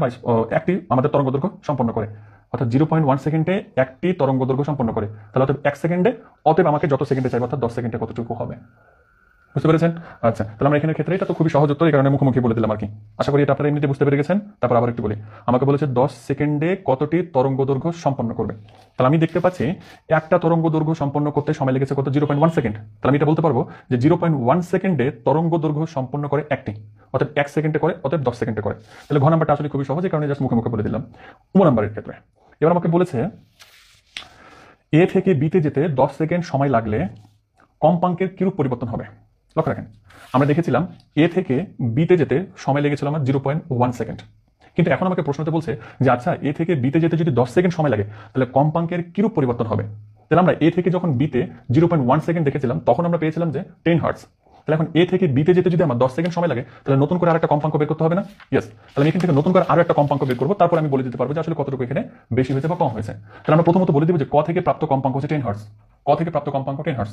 তাহলে আমরা এখন পরবর্তীতে যেহেতু 10 সেকেন্ডে আরো একটা কম্পাঙ্ক বের করতে বলেছে, তাহলে আমরা কি করবো, আমরা জানি আবার এফ ইকুয়াল 1/t করে জাস্ট এখানে আমরা 10 সেকেন্ডের মান বসাবো, অর্থাৎ সূত্র অ্যাপ্লাই করে দিলাম 1/, কত হবে তাহলে এই যে 10। তাহলে আমরা এখানে দেখে ফেলি 1 ভাগ হচ্ছে কত 10, তাহলে আমাদের যেটা মান পাওয়া যাবে সেটা হচ্ছে 0.1। কত পাওয়া গেল এখানে 0.1। তো এটা যেহেতু আরো একটা কম্পাঙ্ক বের করছেন সো এখানে একেবারে এ প্রাইম ব্যবহার করবেন। তাহলে আপনি ক থেকে প্রাপ্ত কম্পাঙ্ক যেটা পেয়েছিলেন সেটা হচ্ছে 10 হার্টজ, আর এখন যেটা আপনাকে বের করতে বললো অর্থাৎ ও নম্বরে সেটার ক্ষেত্রে কম্পাঙ্ক পেয়েছেন আপনি 0.1 হার্টজ। তাহলে কম্পাঙ্কের কিরূপ পরিবর্তন এখানে আপনার হলো তাহলে আপনাকে বুঝতে হবে যে প্রথমে কম্পাঙ্ক ছিল 10 হার্টজ এবং পরবর্তীতে কমে আসলে হয়ে গেছে এটা 0.1 হার্টজ। এই কথাটুকু আপনাকে কি করতে হবে, জাস্ট লিখে দিতে হবে। এখন পরিবর্তন কতটুকু হয়েছে সেটা যদি আপনি বের করতে চান তাহলে আপনাকে কি করতে হবে, 10 হার্টজ থেকে কমে জাস্ট এই 0.1 হার্টজ হয়েছে সেটাই বলে দিতে হবে, আর কিছু না। আজব খাতুন ফ্যান্টাস্টিক, সুপার, প্রত্যেকটার উত্তর। থ্যাংক ইউ সো মাচ, আশা করি উত্তরগুলো বুঝতে পেরেছেন। এরপরে 4 নাম্বার অঙ্ক, এটা চট্টগ্রাম বোর্ডে পড়েছিল। অ্যান্ড এই চট্টগ্রাম বোর্ডের প্রশ্নটা দেখে একটু ছেলেমেয়েদের আমাদের একটু মাথা খারাপই হয়েছিল, যে বলেছে যে বিস্তার অপরিবর্তিত রেখে। বিস্তার অপরিবর্তিত রেখে মানে কি জানেন, অর্থাৎ এই যে এখান থেকে এই যে উচ্চতা যেগুলো না, এগুলো সর্বোচ্চ উচ্চতাকে বিস্তার বলা হয়। আমার এই বিস্তার অপরিবর্তিত রেখে লিখে এটা নিয়ে কখনো মাথা ঘামাবেন না, তখন বিস্তারের কথা আপনি চিন্তা করবেন না। জাস্ট আমাকে কি বলেছে দেখেন, যে বিস্তার অপরিবর্তিত রেখে মানে উঁচু নিচুটা একদম সমানই থাকলো, কিন্তু জাস্ট একটা পরিবর্তন করেছে, তরঙ্গ দৈর্ঘ্য অর্ধেক করা হলে কম্পাঙ্কের কিরূপ পরিবর্তন হবে। তাহলে আগে এমনিতে কম্পাঙ্ক কতটুকু আছে, এমনিতে কম্পাঙ্ক আমাদের এখানে ক্ষেত্রে ছিল 10 হার্টজ। তাহলে এখন আমি তরঙ্গ দৈর্ঘ্য অর্ধেক করে দেবো। তাহলে তরঙ্গ দৈর্ঘ্য কত ছিল আমাদের এখানে 2। আমরা সর্বপ্রথমে দেখেছিলাম না যে এ থেকে বি এর মান ছিল কতটুকু 2। তাহলে এখন কথা হচ্ছে যে তরঙ্গ দৈর্ঘ্য 2 ছিল, কিন্তু আবার এটাকে কি করে দিতে হবে, অর্ধেক করে দিতে হবে। দ্যাট মিনস কত হবে, 1 হয়ে যাবে। 2 কে আবারও কি দিয়ে ভাগ করে দিতে হবে, অর্ধেক করে দিতে হবে। দ্যাট মিনস 1 হয়ে যাবে। তাহলে আমার অঙ্কর সমাধানটা কিভাবে টানতে হবে একটু আপনাদেরকে সিরিয়াল বাই সিরিয়াল দেখাই। ওকে, তাহলে প্রথমত আমরা কি করবো, এই যেভাবে উদ্দীপকে প্রাপ্ত কম্পাঙ্ক যেটা ছিল সেটা হচ্ছে 10 হার্টজ। এবার উদ্দীপকে আগে তরঙ্গ দৈর্ঘ্য যেটা ছিল সেটা হচ্ছে 2 মিটার, তাই না? আপনাদেরকে বের করে দেখেছিলাম একটু আগে। এবার আমাকে বলেছে যে তরঙ্গ দৈর্ঘ্য অর্ধেক করে দাও। তাহলে আমি এখন বলবো যে তরঙ্গ দৈর্ঘ্য যদি অর্ধেক করে দিই তাহলে আমার যে মানে পরিবর্তিত যে তরঙ্গ দৈর্ঘ্যটা হবে সেটা হচ্ছে অর্ধেক, মানে তরঙ্গ দৈর্ঘ্য ছিল 2 কে আবার অর্ধেক করে দিলাম, তাহলে 1 মিটার পাবো। এবার এখন দেখেন এখানে ক্ষেত্রে ছেলেমেয়েরা একটু আটকে যায় এখানে। এ থেকে বিতে যেতে সময় লেগেছে কত সেকেন্ড, 0.1 সেকেন্ড। তাহলে তরঙ্গ দৈর্ঘ্য কত ছিল 2, তাহলে 2 এর জন্য সময় ছিল আমার কত ছিল 0.1 সেকেন্ড। কিন্তু এখন তরঙ্গ দৈর্ঘ্য কত হয়েছে, 1 মিটার হয়েছে। তাহলে এখন আমাকে 1 মিটারের জন্য কতটুকু সময় হবে সেটা কি করতে হবে, বের করতে হবে। কথা বুঝতে পেরেছেন? আবার ক্লিয়ার করেন। এ থেকে বিতে যেতে সময় যেটা ছিল সেটা ছিল আমাদের কত, 0.1 সেকেন্ড। আর এ থেকে বি এর যে মানটা ছিল সেটা ছিল কত, 2 মিটার। 2 মিটারের জন্য আমার সময় ছিল কত, 0.1 সেকেন্ড। আর অবশ্যই কি করতে হবে, তাহলে 1 মিটারের জন্য সময় অবশ্যই কি লাগবে, কম লাগবে না? তাহলে 1 মিটার যেহেতু আমার আছে, তাহলে 1 মিটারের জন্য আমাকে সময়টা যে কম লাগবে সে আমাকে কম সময়টা বের করতে হবে। অর্থাৎ 2 মিটার অতিক্রম করতে সময় লাগে 0.1 সেকেন্ড, তাহলে 1 মিটার অতিক্রম করতে সময় যেটা লাগবে সেটা হচ্ছে 0.05 সেকেন্ড। তাহলে আপনি নতুন করে কি পেলেন, নতুন করে তরঙ্গ দৈর্ঘ্য পেয়েছেন সেটা হচ্ছে 1 মিটার, নতুন করে আপনি কি পেয়েছেন, সময় পেয়েছেন সেটা হচ্ছে 0.05। তাহলে আপনি সময় পেয়েছেন তারপরে তরঙ্গ দৈর্ঘ্য পেয়েছেন, তাহলে আপনি কম্পাঙ্ক বের করতে পারবেন না? অবভিয়াসলি পারবেন। তাহলে এখন এখানে ক্ষেত্রে আমরা কম্পাঙ্কটা বের করবো। আমি একটু সাজিয়ে রেখে দিই। ওকে, তাহলে আমরা কি করবো, তাহলে আবারও এটা যেহেতু আরেকটা কম্পাঙ্ক, দ্যাট মিনস আমরা এ প্রাইম ইকুয়াল 1 ডিভাইডেড বাই 2। তাহলে এখানে টি এর মান যেটা ওই যে 0.05 পেলাম, তাহলে আমরা কি করবো 1 ডিভাইডেড বাই 0.05। তাহলে 1 ডিভাইডেড বাই 0.05 আমরা ভাগ করে দেখি। আজব খাতুন আবার বলেছেন যে কি, যে অফ মিটারের জন্য 0.05, ফ্যান্টাস্টিক। আজব খাতুন যে কে আছে এর খোঁজ নিতে হবে, মাশাআল্লাহ। তাহলে যে 1 ভাগ হচ্ছে 0.05, তাহলে 20। তাহলে আমাদের যেটা কম্পাঙ্ক পাওয়া গেল সেটা হচ্ছে 20 হার্টজ। কথা বুঝতে পেরেছেন? তাহলে প্রথমে আমাদের যেটা ছিল কম্পাঙ্ক সেটা হচ্ছে যে কত, 10 হার্টজ, তাহলে এখন হয়ে গেছে কত, 20 হার্টজ। তাহলে দ্বিগুণ হয়ে গেছে না? তাহলে আমাকে বলতে হবে যে যদি আমাদের বিস্তার অপরিবর্তিত রেখে তরঙ্গ দৈর্ঘ্য অর্ধেক করে দেওয়া হয় তাহলে আমাদের কম্পাঙ্কের হার কত হবে, দ্বিগুণ বেড়ে যাবে। এই কথাটুকু কি করতে হবে, লিখে দিতে হবে, ব্যাস উত্তর শেষ। এভাবেই আপনি কি করতে পারেন, তরঙ্গ জাতীয় যত ধরনের আপনার কাছে প্রশ্ন আছে ইনশাআল্লাহ এই যে তরঙ্গ জাতীয় আপনাকে এই ধরনের প্রশ্নগুলো করবেন। এবার তরঙ্গ জাতীয় যতগুলো প্রশ্ন আপনার বোর্ড প্রশ্নতে এসেছে বা বিভিন্ন ক্যাডেট কলেজ বলেন, ক্যাডেট স্কুল বলেন, আপনার যত যা প্রশ্ন সবগুলো আপনি সমাধান করবেন, নিজে বাসায় প্র্যাকটিস করতে হবে। তাহলে আপনি এগুলো মানে ফিল নিতে পারবেন যে আমার টিচার তো এগুলো শিখিয়ে দিচ্ছে, আসলে এগুলো থেকে প্রশ্ন হচ্ছে কিনা সেটা আমি একটু লক্ষ্য করে দেখি। তখন আপনি বুঝতে পারবেন যে হ্যাঁ আসলে এই আমি আসলে কতটুকু শিখলাম, মানে আপনাদের কথা বলছি যে আপনারা আসলে কতটুকু এখান থেকে শিখতে পেরেছিলেন আসলে। হ্যাঁ, আচ্ছা। তাহলে আমাদের 1 নাম্বার এর টাইপটা আজকের মানে যেটা 1 নাম্বারটা সেটা গেল। এবার এখন সৃজনশীল ধরন 2 গেল আসলে কথা। তাহলে এখন সৃজনশীল ধরন 3 যেটা আসলে সেটা দেখেন। সৃজনশীল ধরন 3 এখানে এটা একটা মানে আতঙ্কের নাম ছেলে মেয়েদের কাছে, যে তরঙ্গ দৈর্ঘ্যের পার্থক্য যদি উল্লেখ থাকে। এই কারণে আমি কিন্তু আমাদের বেসিক ধারণা প্রথমত অঙ্ক করার আগে কি কি জানতে হবে আপনাকে এটা কিন্তু জানিয়ে দিচ্ছি আমি, যাতে করে এখানে আপনি না আটকে যান। লক্ষ্য রাখেন, সৃজনশীল ধরন 3 এখানে মনে রাখবেন যে তরঙ্গ দৈর্ঘ্যের পার্থক্য উল্লেখ থাকবে, মানে উদ্দীপকে তরঙ্গ দৈর্ঘ্যের পার্থক্য উল্লেখ দিয়ে দেবে কিন্তু তরঙ্গ দৈর্ঘ্য দিবে না। ওই পার্থক্য থেকে আপনাকে তরঙ্গ দৈর্ঘ্য কি করতে হবে, বের করে নিয়ে আসতে হবে। দেখেন আমাকে পি মাধ্যমে দুটি ভিন্ন উৎস থেকে, তাহলে মাধ্যম পিতে দুটা ভিন্ন উৎস, তাহলে মাধ্যম যেহেতু একটাই পি তাহলে দুটা ভিন্ন উৎস হলেও তার বেগ কি থাকবে, সমান থাকবে। কথা ক্লিয়ার করে নেবেন। এখন মাধ্যমে একটাই, বাতাস মাধ্যম যদি হয় মনে করেন, তাহলে বাতাস থেকে আমি মনে করেন যে একটা এখানে আওয়াজ করলাম আর একটা এখানে আওয়াজ করলাম, তাহলে মাধ্যম যেহেতু একটাই ব্যবহৃত হয়েছে দ্যাট মিনস বেগটা কি থাকবে, দুটোরই সমান থাকবে। আমরা প্রত্যেকটা লাইন থেকে কি কি আপনাকে জানতে হবে সেটা একটু জানিয়ে আগে। হ্যাঁ, শব্দটার কম্পাঙ্ক দেওয়া আছে কত, 340 হার্টজ, আর একটা দেওয়া আছে 400 হার্টজ। এবার দেখেছেন একটার কম্পাঙ্ক দেওয়া আছে 340 আর একটা দেওয়া আছে 400, তাহলে এটা কম্পাঙ্ক হচ্ছে কম, এটার কম্পাঙ্ক হচ্ছে বেশি। তাহলে এটার তরঙ্গ দৈর্ঘ্য কি হবে, যেহেতু কম্পাঙ্ক কম তাহলে তরঙ্গ দৈর্ঘ্য বড় হবে, কম্পাঙ্ক বেশি তাহলে তরঙ্গ দৈর্ঘ্য এটার মাধ্যমে কি হবে, কম হবে। সিদ্ধান্ত নিতে হবে। মানে আপনি সৃজনশীল পড়ছেন কি কি এখান থেকে হতে পারে আপনার মাথায় ঢুকে যাবে আগে, যে এখানে আমার টিচার এরকম কথা বলেছিল তাহলে এটা দ্বারা এটা ছিল, এটা দ্বারা এটা হবে এখন তাহলে। ওকে, আচ্ছা। তারপর বলেছে যে এদের তরঙ্গ দৈর্ঘ্যের পার্থক্য দেওয়া আছে কত, 0.165 মিটার। গেল। এবার অপর একটি মাধ্যম কিউতে শব্দের বেগ দেওয়া আছে কত 400 ms ইনভার্সন। তাহলে এখানে মাধ্যম দুইটার কথা বলেছে, পি মাধ্যমের জন্য এতটুকু কথা, পি মাধ্যমের জন্য এতটুকু কথা, তাই না? আর কিউ মাধ্যমের জন্য জাস্ট এই যে এখান থেকে এতটুকু কথা। তাহলে পি মাধ্যমে শব্দের বেগ কতটুকু দেওয়া আছে?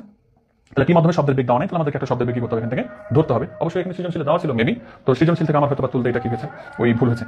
তো মানে ওখানে তাপমাত্রা দেওয়া ছিল, যেহেতু এটা তাপমাত্রা দেওয়া থাকলে আমরা কি বের করতে পারি, শব্দের বেগ বের করতে পারি। তো সেক্ষেত্রে আর কি, তো যাই হোক, আমরা যদি এবার না এখান থেকে নিয়ে আসি, তারপর আমি সবগুলোকে সমাধান করে দিচ্ছি, টেনশন করার কিছু নেই। হ্যাঁ আচ্ছা, তারপর আমাকে কি বলেছে এখানে দেখেন, এখানে আমাকে বলেছে যে পি মাধ্যমে শব্দের বেগ কত। আচ্ছা বেগই তো চেয়েছে, তাহলে বেগ আমাকে কেন দেওয়া থাকবে, তাহলে বেগই তো চেয়েছে আমার কাছে। তাহলে পি মাধ্যম মানে কি, এই যে এখান থেকে এতটুকু জিনিস ব্যবহার করে আপনাকে কি করতে হবে, তার বেগ নির্ধারণ করে নিতে হবে। কথা বুঝতে পেরেছেন? মান দুইটা দেওয়া আছে, কম্পাঙ্ক দেওয়া আছে, আর কি দেওয়া আছে আমাদের তরঙ্গ দৈর্ঘ্যের পার্থক্য, মানে ল্যামডার মান দেওয়া আছে আর এফ এর মান দেওয়া আছে। তাহলে ভি এর মানটা নিয়ে আসতে হবে। কথা বুঝতে পেরেছেন? আচ্ছা, তাহলে আগে আমরা বেগের মানটা নির্ধারণ করি। এই কারণে কিন্তু আমি আপনাদেরকে আগেই বলে দিয়েছি যে কি, যেটার হার্টজ কম তার তরঙ্গ দৈর্ঘ্য কি হবে, বেশি হবে, যার হার্টজ বেশি তার তরঙ্গ দৈর্ঘ্য কম হবে। তাহলে আমরা প্রথমত যে সূত্রটা জানি সেই সূত্রটা লিখে নিই। আমরা যদি ভি ইকুয়াল ল্যামডা, তাহলে lambda equal V divided by F. মাধ্যম করেছিল দুইটা, তাহলে আমরা ধরবো একটা ল্যামডা 1 আর একটা ধরবো ল্যামডা 2। ঠিক আছে? তাহলে আমরা এখন কি করব, প্রথম শব্দের ক্ষেত্রে যেটা ছিল বা তার কম্পাঙ্ক যেটা 340 হার্টজ যেটা ছিল, তাহলে সেটার ক্ষেত্রে আমরা ল্যামডা 1 নিলাম। তাহলে এখানে বেগটা কি থাকবে, সমান থাকবে। যে বললাম মাধ্যম একটাই, শব্দ দুই জায়গা থেকে উৎপন্ন করা হয়েছে, তাহলে অবভিয়াসলি এখানে বেগের মানটা কি থাকবে, সমান থাকবে। দ্যাট মিন্স এখানে ল্যামডা 1 আর এখানে থাকলো f1। তাহলে আমরা প্রথম শব্দের ক্ষেত্রে তরঙ্গ দৈর্ঘ্য lambda 1 equal V divided by f1 পেয়ে গেলাম। এখানে f1 এর মান বসিয়ে দিতে পারেন আপনি, যেহেতু আপনার কাছে আছে। তারপর আমরা এখন বসাচ্ছি না, তখন একটু পরে ক্যালকুলেশন করতে সহজ হবে। এবার দ্বিতীয় শব্দের ক্ষেত্রে আপনি কিভাবে করবেন দেখেন। আচ্ছা একটু থামেন, তখন আমাকে একটু গুছিয়ে রাখতে হয় এগুলো, পরবর্তীতে আবার ওগুলো লিখতে হবে। তো তাহলে আমরা এটা প্রথমত দিলাম না কোনটা, না এটা। ওকে, তাহলে আমরা প্রথম শব্দের ক্ষেত্রে আমাদের যে ল্যামডা 1 যেটা পেলাম সেটা যে ভি ডিভাইডেড বাই f1। তাহলে এখন দ্বিতীয় শব্দের ক্ষেত্রে আমরা কি দেবো, ল্যামডা 2। তাহলে যে আমরা দ্বিতীয় শব্দের ক্ষেত্রে কম্পাঙ্কের মান f2 যদি হয়, তাহলে আমাদের ল্যামডা 2 এর মান হবে যে ভি ডিভাইডেড বাই f2। এবার আপনারা প্লিজ আমাকে এখন বলবেন যে এই তরঙ্গ দৈর্ঘ্যের পার্থক্য যেটা, আমি ল্যামডা 1 মাইনাস ল্যামডা 2 করব নাকি ল্যামডা 2 মাইনাস ল্যামডা 1 করব। এবার আপনারা বলবেন প্লিজ, আমি ল্যামডা 1 মাইনাস ল্যামডা 2 করব নাকি ল্যামডা 2 মাইনাস ল্যামডা 1 করব। এবার আপনারা বলবেন।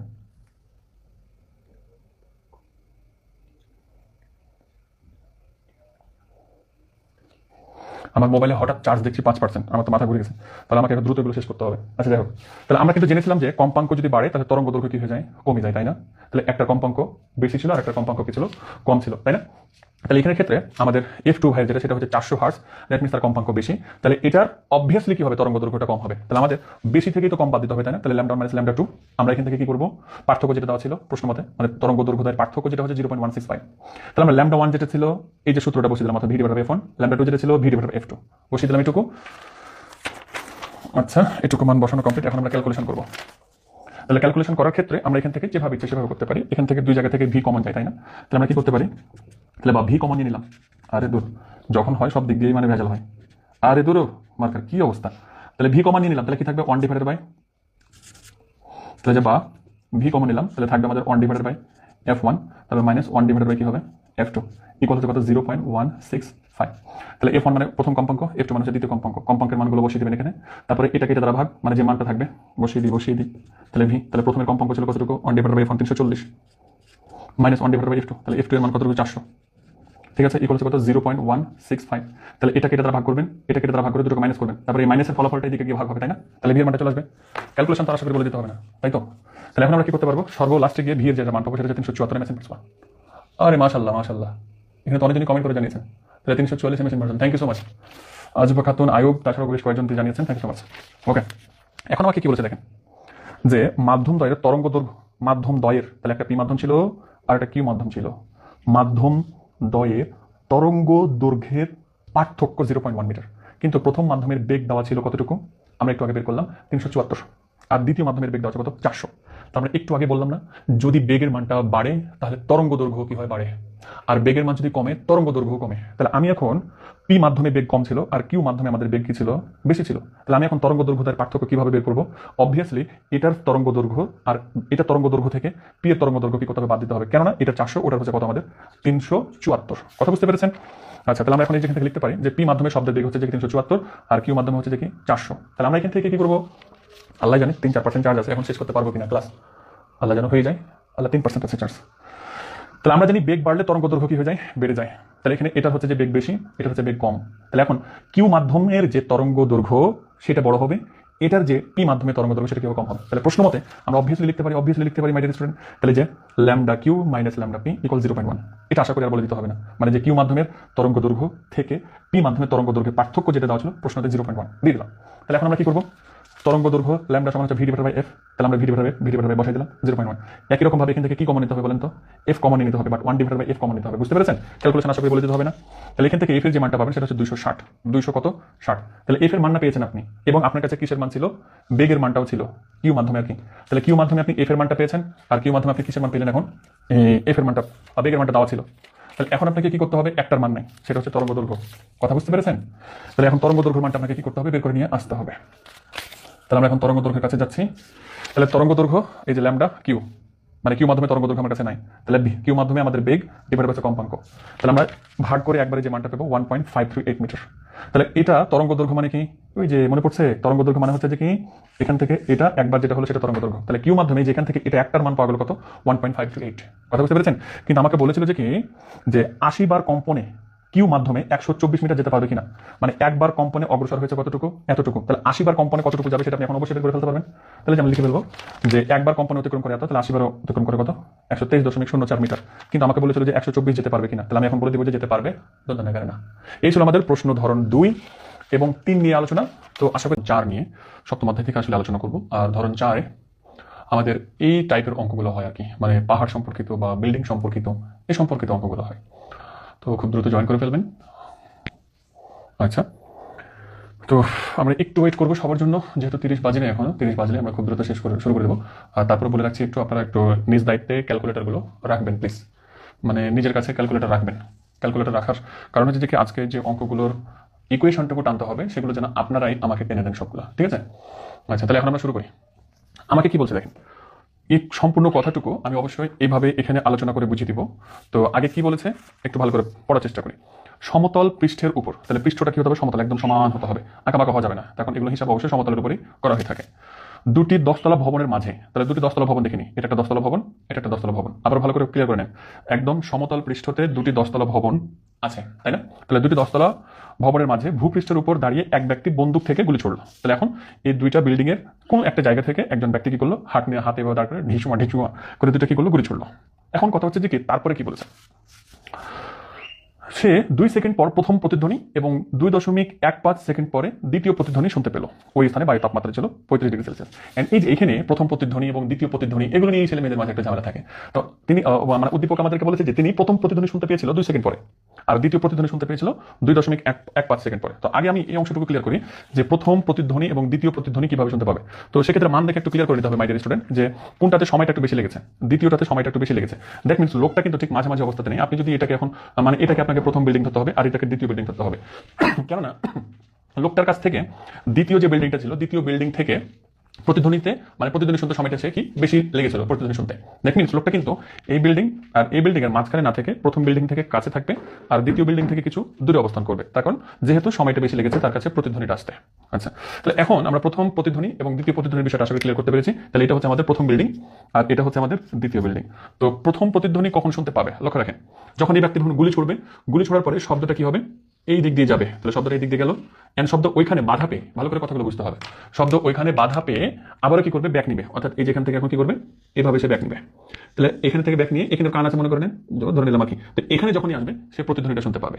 আর এই প্রসেসটা ঘটতে আমার কতটুকু সময় লেগেছে? প্রথমটার জন্য 2 সেকেন্ড। অর্থাৎ যখন লোকটা গুলি ছুড়ে দিল তখন এখান থেকে শব্দটা গেল, আবার ওই বিল্ডিং এ বাধা পেয়ে এখানে আসলো, যেটা সময় লেগেছে আমার কত? 2 সেকেন্ড। তাহলে এখন লক্ষ্য রাখেন, তাহলে এখানে ক্ষেত্রে তিনি প্রথম প্রতিধ্বনি শুনতে পাবেন। ক্লিয়ার করতে পেরেছেন? এবার দ্বিতীয় প্রতিধ্বনি শোনার জন্য কি অবস্থাটা হবে? তাহলে দ্বিতীয় প্রতিধ্বনি শোনার ক্ষেত্রে আমার এখানে একটা কান আছে ধরে নিলাম আর কি, ঠিক আছে? তাহলে আমার দ্বিতীয় প্রতিধ্বনি শোনার জন্য আমার এদিকে কি করতে হবে? শব্দটাকে একবার যেতে হবে, এই যে এখান থেকে এই দূরে একটা শব্দ যেতে হবে, গেল। এবার ওই শব্দটাকে আবারও আমার রিভার্স করে কি করতে হবে? এই যে রিভার্স করে এইদিকে আসতে হবে, তাহলে ডাবল দূরত্ব অতিক্রম করছে, তাই না? তখন আবার প্রতিধ্বনি শুনতে পাবে দ্বিতীয়টা।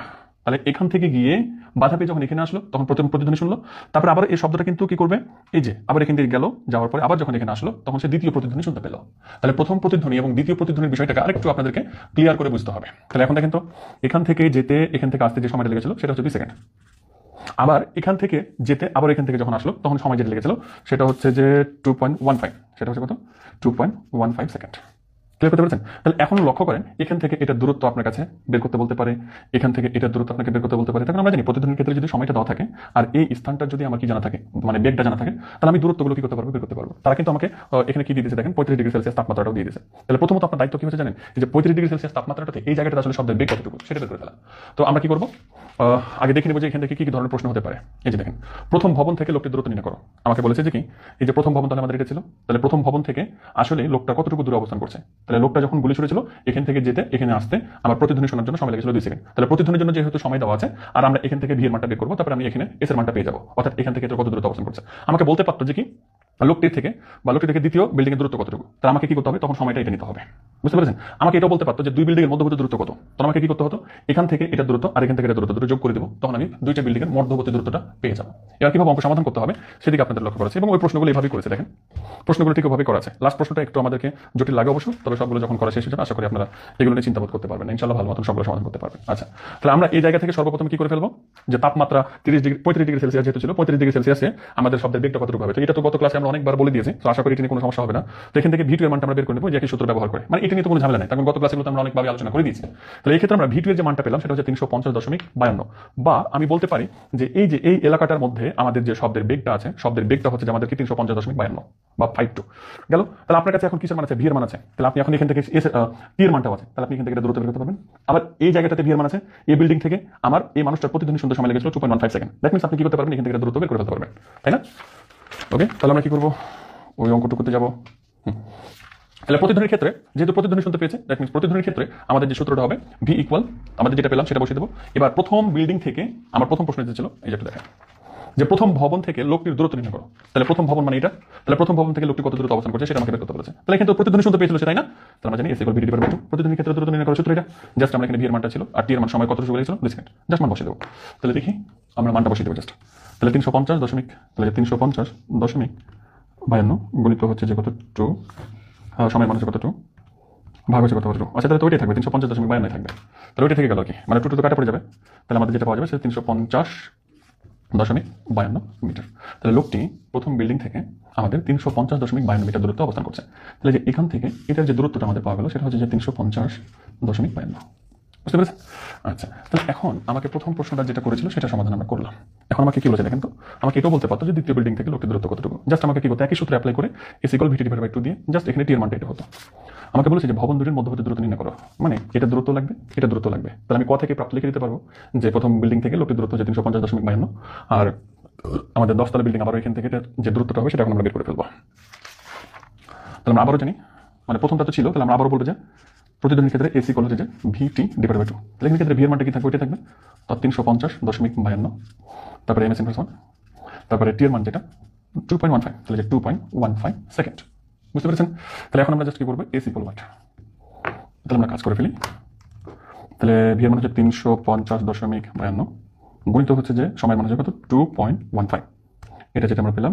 এখন আমরা ভাগ করে দেবো 2 দিয়ে, 376.809, তাহলে আমাদের পাওয়া গেল 376.809 মিটার। তাহলে প্রথম বিল্ডিং থেকে মানুষটা ছিল 350.52 মিটার দূরে, আর দ্বিতীয় বিল্ডিং থেকে মানুষটার দূরত্ব অবস্থান ছিল আমাদের 376.809। তাহলে এই দুটো যদি আমরা যোগ করি তাহলে আমরা পেয়ে যাবো যে কি আসলে লোকটা না সরি বিল্ডিং দুটোর মধ্যবর্তী দূরত্ব আসলে কতটুকু। আশা করি আমার স্টোরিটা ক্লিয়ার করতে পেরেছি। আচ্ছা, তাহলে এখন এই অংশটুকু ক্লিয়ার। এখন আমাদের যে প্রশ্নটা এর পরেরটাতে করে সেটা একটু আমাদের ছেলেমেয়েরা ভুল করে থাকে, তো ভুলটা সংশোধন করে ফেলতে হবে। যে ব্যক্তিটি দ্বিতীয় প্রতিধ্বনি শোনার পর কতক্ষণ পর তৃতীয় প্রতিধ্বনি শুনবে, এটা কিন্তু একটু ঝামেলার হয়ে থাকে ছেলেমেয়েদের কাছে। দেখেন তৃতীয় প্রতিধ্বনি কখন সে শুনবে, আপনাদেরকে বললাম না যে লোকটা যখন আমাদের কি করলো, পিস্তল দিয়ে গুলিটা ছুড়লো, তখন শব্দটা এখানে গেল, এখানে আসার পরে প্রথম প্রতিধ্বনি শুনতে পেলো। তাহলে শব্দটা আবারও কি করলো, এখান থেকে গিয়ে আবার এখানে যখন আসলো তখন দ্বিতীয় প্রতিধ্বনি শুনতে পেলো। তাহলে শব্দটা কি এখানে থেকে যাবে না, তৃতীয় প্রতিধ্বনি শোনার জন্য এখন এই শব্দটা আবার এদিকে দৌড় মারবে, দৌড় মারার পরে আবার কি করবে, এখানে যখন আসলো তখন তৃতীয় প্রতিধ্বনি শুনতে পাবে। তাহলে প্রথম প্রতিধ্বনির জন্য যতটুকু সময় আসলে লেগেছে তৃতীয় প্রতিধ্বনির জন্য ততটুকু সময় লাগবে।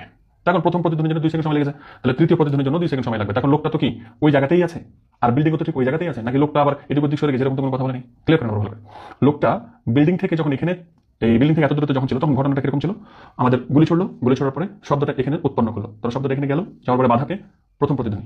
এবার শব্দটা আবার কি করবে, এখান থেকে ওদিকে যাবে, অর্থাৎ এই যেখান থেকে আমরা লালটা দিয়ে বুঝেছিলাম, গিয়ে আবার রিভার্স করলে এখানে আসলো দ্বিতীয় প্রতিধ্বনি। তাহলে শব্দটা আবার এদিকে যাবে, শব্দটা আবার যখন ওদিকে গিয়ে আবার এদিকে চলে আসলো তখন এখানে তৃতীয় প্রতিধ্বনি। তাহলে তৃতীয় প্রতিধ্বনি মানে কিন্তু এখান থেকে এটা দূরত্ব, সেটা আপনাকে কি করতে হবে, ক্লিয়ার ধারণা রাখতে হবে। কথা বুঝতে পেরেছেন? আচ্ছা, এখন আমাদেরকে কি করতে হবে, এখানে আসলে কতটুকু সময় লেগেছে, বা আমাকে কিন্তু প্রশ্নটা ওভাবেই করেছে যে তৃতীয় প্রতিধ্বনির জন্য আসলে মানে কতক্ষণ পরে তৃতীয় প্রতিধ্বনি শুনবে, বা তৃতীয় প্রতিধ্বনি শোনার জন্য সময় আসলে কতটুকু সেটা আমাকে বের করতে বলেছে। তো এখন আমরা কিন্তু অলরেডি মুখে মুখ অন্তত বলতে পারি যে তৃতীয় প্রতিধ্বনি অবশ্যই 2 সেকেন্ড পরে সে শুনবে, কিন্তু আমাকে ম্যাথমেটিক্যাল টার্ম টেনে দেখাতে হবে। তাহলে তৃতীয় প্রতিধ্বনির জন্য আমার মোট দূরত্ব কতটুকু হবে চিন্তা করেন। তাহলে এখানে দ্বিতীয় প্রতিধ্বনি শেষ হয়ে গেছিল, তাহলে এখানে শব্দটা আবারও গিয়ে আবার এখানে ঘুরে আসলো, তাহলে যখন ঘুরে আসলো তখন সর্বমোট দূরত্ব কতটুকু হয়েছে 350, আমাদের 350.52 কি ছিল এখান থেকে মধ্যবর্তী দূরত্ব। তাহলে আমাদের এখানে শব্দটা গিয়ে আবার শব্দটা এখানে আসছে, দেখুন এখানে ডাবল অতিক্রম করেছে না দূরত্ব। তাহলে আমাদের এখানে ক্ষেত্রে যে দূরত্বটা হবে সেটা কিন্তু 2 দিয়ে গুণ, সেটা অবভিয়াসলি মনে রাখতে হবে। অর্থাৎ আমি যেহেতু তৃতীয় প্রতিধ্বনি শুনতে যাচ্ছি, তৃতীয় প্রতিধ্বনির ক্ষেত্রে আমার যে দূরত্বটা হবে, দূরত্ব হবে কি 350.52 গুণিত কিন্তু 2, তখন শব্দটা এখানে গিয়ে আবার এখানে আসবে। তাহলে আমার 350 তো এখান থেকে এটারই মধ্যবর্তী দূরত্ব। তাহলে 350-এর সাথে যদি আমরা 2 গুণ করি তাহলে সেক্ষেত্রে আমরা যেটা পাবো সেটা হচ্ছে যে কি আমার তৃতীয় প্রতিধ্বনি শোনার জন্য দূরত্ব আসলে কতটুকু হবে সেটা না। তাহলে আমাদের 701.04 মিটার। এবার এখান থেকে বায়ুর তাপমাত্রা আমাদের কতটুকু ছিল, আমাকে সময় চেয়েছে, এই কারণে এস এর মান বের করছি আর ভি এর মান বের করছি। তাহলে ভি এর মানটা তো অবশ্যই আমরা বের করে রেখেছিলাম, তাহলে এস এর মানটা আছে আপনার কাছে, ভি এর মানটা আছে। তাহলে আপনি এখন টি এর মানটা বের করে ফেলতে পারবেন, আমাদের S equal VT divided by 2, আবার ওখান থেকে জাস্ট টি এর মানটা কি করবেন বের করবেন। তাহলে টি এর মানটা যেটা পাওয়া গেল সেটা দেখেন 2 সেকেন্ড। আর আমরা কিন্তু ম্যাথমেটিক্যালি বুঝতেই পারছিলাম যে প্রথম প্রতিধ্বনি যেহেতু 2 সেকেন্ড পরে শুনতে পেয়েছে, দ্বিতীয় প্রতিধ্বনি ছিল আমাদের 2.15, তাহলে তৃতীয় প্রতিধ্বনি মানে কি এখান থেকে কি আবার এখানে আসতে হবে, দ্যাট মিন্স 2 সেকেন্ড সময় লাগবে। আশা করি আমার স্টুডেন্টরা ক্লিয়ার ধারণা পেয়েছে এখান থেকে। তাহলে তৃতীয় প্রতিধ্বনি শোনার জন্য আমাদের সময় যতটুকু ছিল সেটা হচ্ছে 2 সেকেন্ড। তাহলে চতুর্থ প্রতিধ্বনি শোনার জন্য কতটুকু সময় লাগবে সেটা বুঝতে পেরেছেন এখন। অর্থাৎ এই যে এখান থেকে এটা যাবে, আবার এখান থেকে এটা আসবে, তখন আপনি আবার চতুর্থ প্রতিধ্বনি শুনতে পাবেন। কিন্তু মানে দ্বিতীয়টার জন্য চতুর্থ প্রতিধ্বনি শুনতে পাবেন, আর প্রথমটার জন্য তৃতীয় প্রতিধ্বনি শুনতে পাবেন। ক্লাসটা কিন্তু 2 বার দেখবেন বাসায় খুব ভালো করে, নাহলে কিন্তু আবার এগুলো ভালো করে বুঝতে পারবেন না। কথা বুঝছেন? তো দেখেন, তাহলে চতুর্থ প্রতিধ্বনি শোনার জন্য ঠিক একই রকম করে আমাদেরকে কি করতে হবে, ম্যাথমেটিক্সটা টানতে হবে। তো চতুর্থ প্রতিধ্বনি শোনার জন্য আবারও কতটুকু আমার সময় লাগবে, 2.15 সময় লাগবে। তো তৃতীয় এবং চতুর্থ প্রতিধ্বনি আলাদা আলাদাভাবে শুনতে পাবে কিনা সেটা আপনাকে বলতে পারে। তো তৃতীয় এবং চতুর্থ প্রতিধ্বনি আলাদা আলাদাভাবে শুনতে পাবে কিনা সেটার জন্য আপনাকে সময় ডিফারেন্সটা জাস্ট কি করতে হবে 0.1, অর্থাৎ 2.15 মাইনাস হচ্ছে কত 2 সেকেন্ড। তাহলে এখানে ক্ষেত্রে পার্থক্য আমরা যেটা পাবো 0.15। দ্যাট মিন্স আমরা কিন্তু জানি যে কি প্রতিধ্বনি শোনার জন্য ন্যূনতম আমাদের যে সময়টা লাগে সেটা হচ্ছে 0.1, তো আমি তো পেয়ে যাচ্ছি 0.15। তাহলে অবভিয়াসলি আমাদের আলাদা আলাদাভাবে তৃতীয় এবং চতুর্থ প্রতিধ্বনি মানুষটা শুনতে পাবে বা ব্যক্তিটা শুনতে পাবে, এটা আমরা এখান থেকে বলতে পারবো। মানে ওইটা ম্যাথমেটিক্যালি টানলাম না, এটুকু যদি আপনারা বুঝে থাকেন তাহলে ওটা আমরা এমনিতে পেরে যাবেন। এই কারণে জাস্ট এই অংশটুকু মুখে মুখে বললাম। আচ্ছা, তাহলে এখন গেল তৃতীয় প্রতিধ্বনির কথা আর চতুর্থ প্রতিধ্বনির কথা। তারপরে তৃতীয় এবং চতুর্থ প্রতিধ্বনি আলাদা আলাদাভাবে শুনতে পাবে কিনা সেক্ষেত্রে আমরা জাস্ট সময়ের ডিফারেন্সটা করবো, তাহলে আমরা পেয়ে যাবো। আচ্ছা, এরপর আমাকে বলেছে এই প্রশ্নটা একটু বুঝতে কষ্ট হয়ে থাকে ছেলেমেয়েদের। দেখেন, ব্যক্তিটি শব্দ করতে করতে প্রথম ভবনের দিকে অগ্রসর হতে থাকলে সর্বোচ্চ কতদূর পর্যন্ত প্রতিধ্বনি শুনতে পাবে। মানে মনে করেন যে এখন এই ব্যক্তিটা এখন শব্দ করছে, মনে করেন এই ব্যক্তিটা ছিল গুলি ছড়ে না, মনে করেন শব্দ করছে, তো বা গুলিও ছড়ছে এটাও বলতে পারেন। তো শব্দ করতে করতে মনে করেন এখন প্রথম বিল্ডিং এর দিকে যাচ্ছে, তাহলে প্রথম বিল্ডিং এর দিকে যেতে যেতে কতদূর পর্যন্ত সে প্রতিধ্বনিটা শুনতে পাবে, কতদূর পর্যন্ত। তাহলে আমাকে এখান থেকে একটা ধারণা নিতে হতে পারে যে এই জায়গাটাতে প্রথম বিল্ডিং থেকে এই লোকটা যে দূরত্বটাতে ছিল সেটা হচ্ছে 350.52 মিটার দূরে। কিন্তু কথা হচ্ছে যে কি এই তাপমাত্রার জায়গাটাতে এই বিল্ডিংটা থেকে লোকটাকে কত ন্যূনতম দূরত্ব থাকলে প্রতিধ্বনি শুনতে পাবে সেটা বের করে ফেলতে হবে, বা এই জায়গাটাতে আমাদের এই বিল্ডিংটা থেকে কত দূরত্ব তাকে থাকতে হবে ন্যূনতম সেটা বের করে ফেলবো, অর্থাৎ প্রতিধ্বনি শোনার জন্য ন্যূনতম দূরত্ব কতটুকু সেটাকে বের করে ফেলতে হবে। তাহলে আমরা জানি এখানে ভি এর মানটা ছিল, টি এর মানটা অবভিয়াসলি 0.1, তখন প্রতিধ্বনি শোনার জন্য ন্যূনতম দূরত্ব আমরা বের করছি।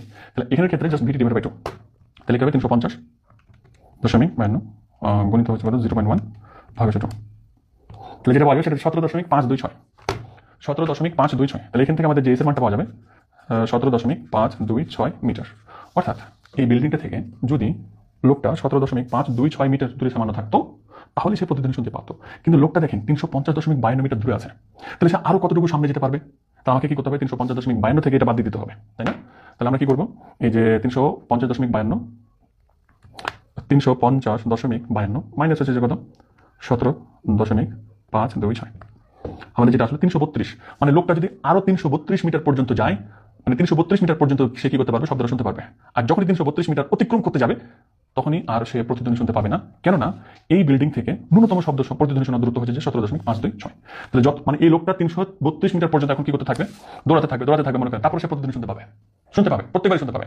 কেননা সে কিন্তু এই জায়গাটাতে যদি প্রতিধ্বনি শুনতে চায় তাহলে ন্যূনতম তাকে 17.526 মিটার দূরে থাকতে হবে।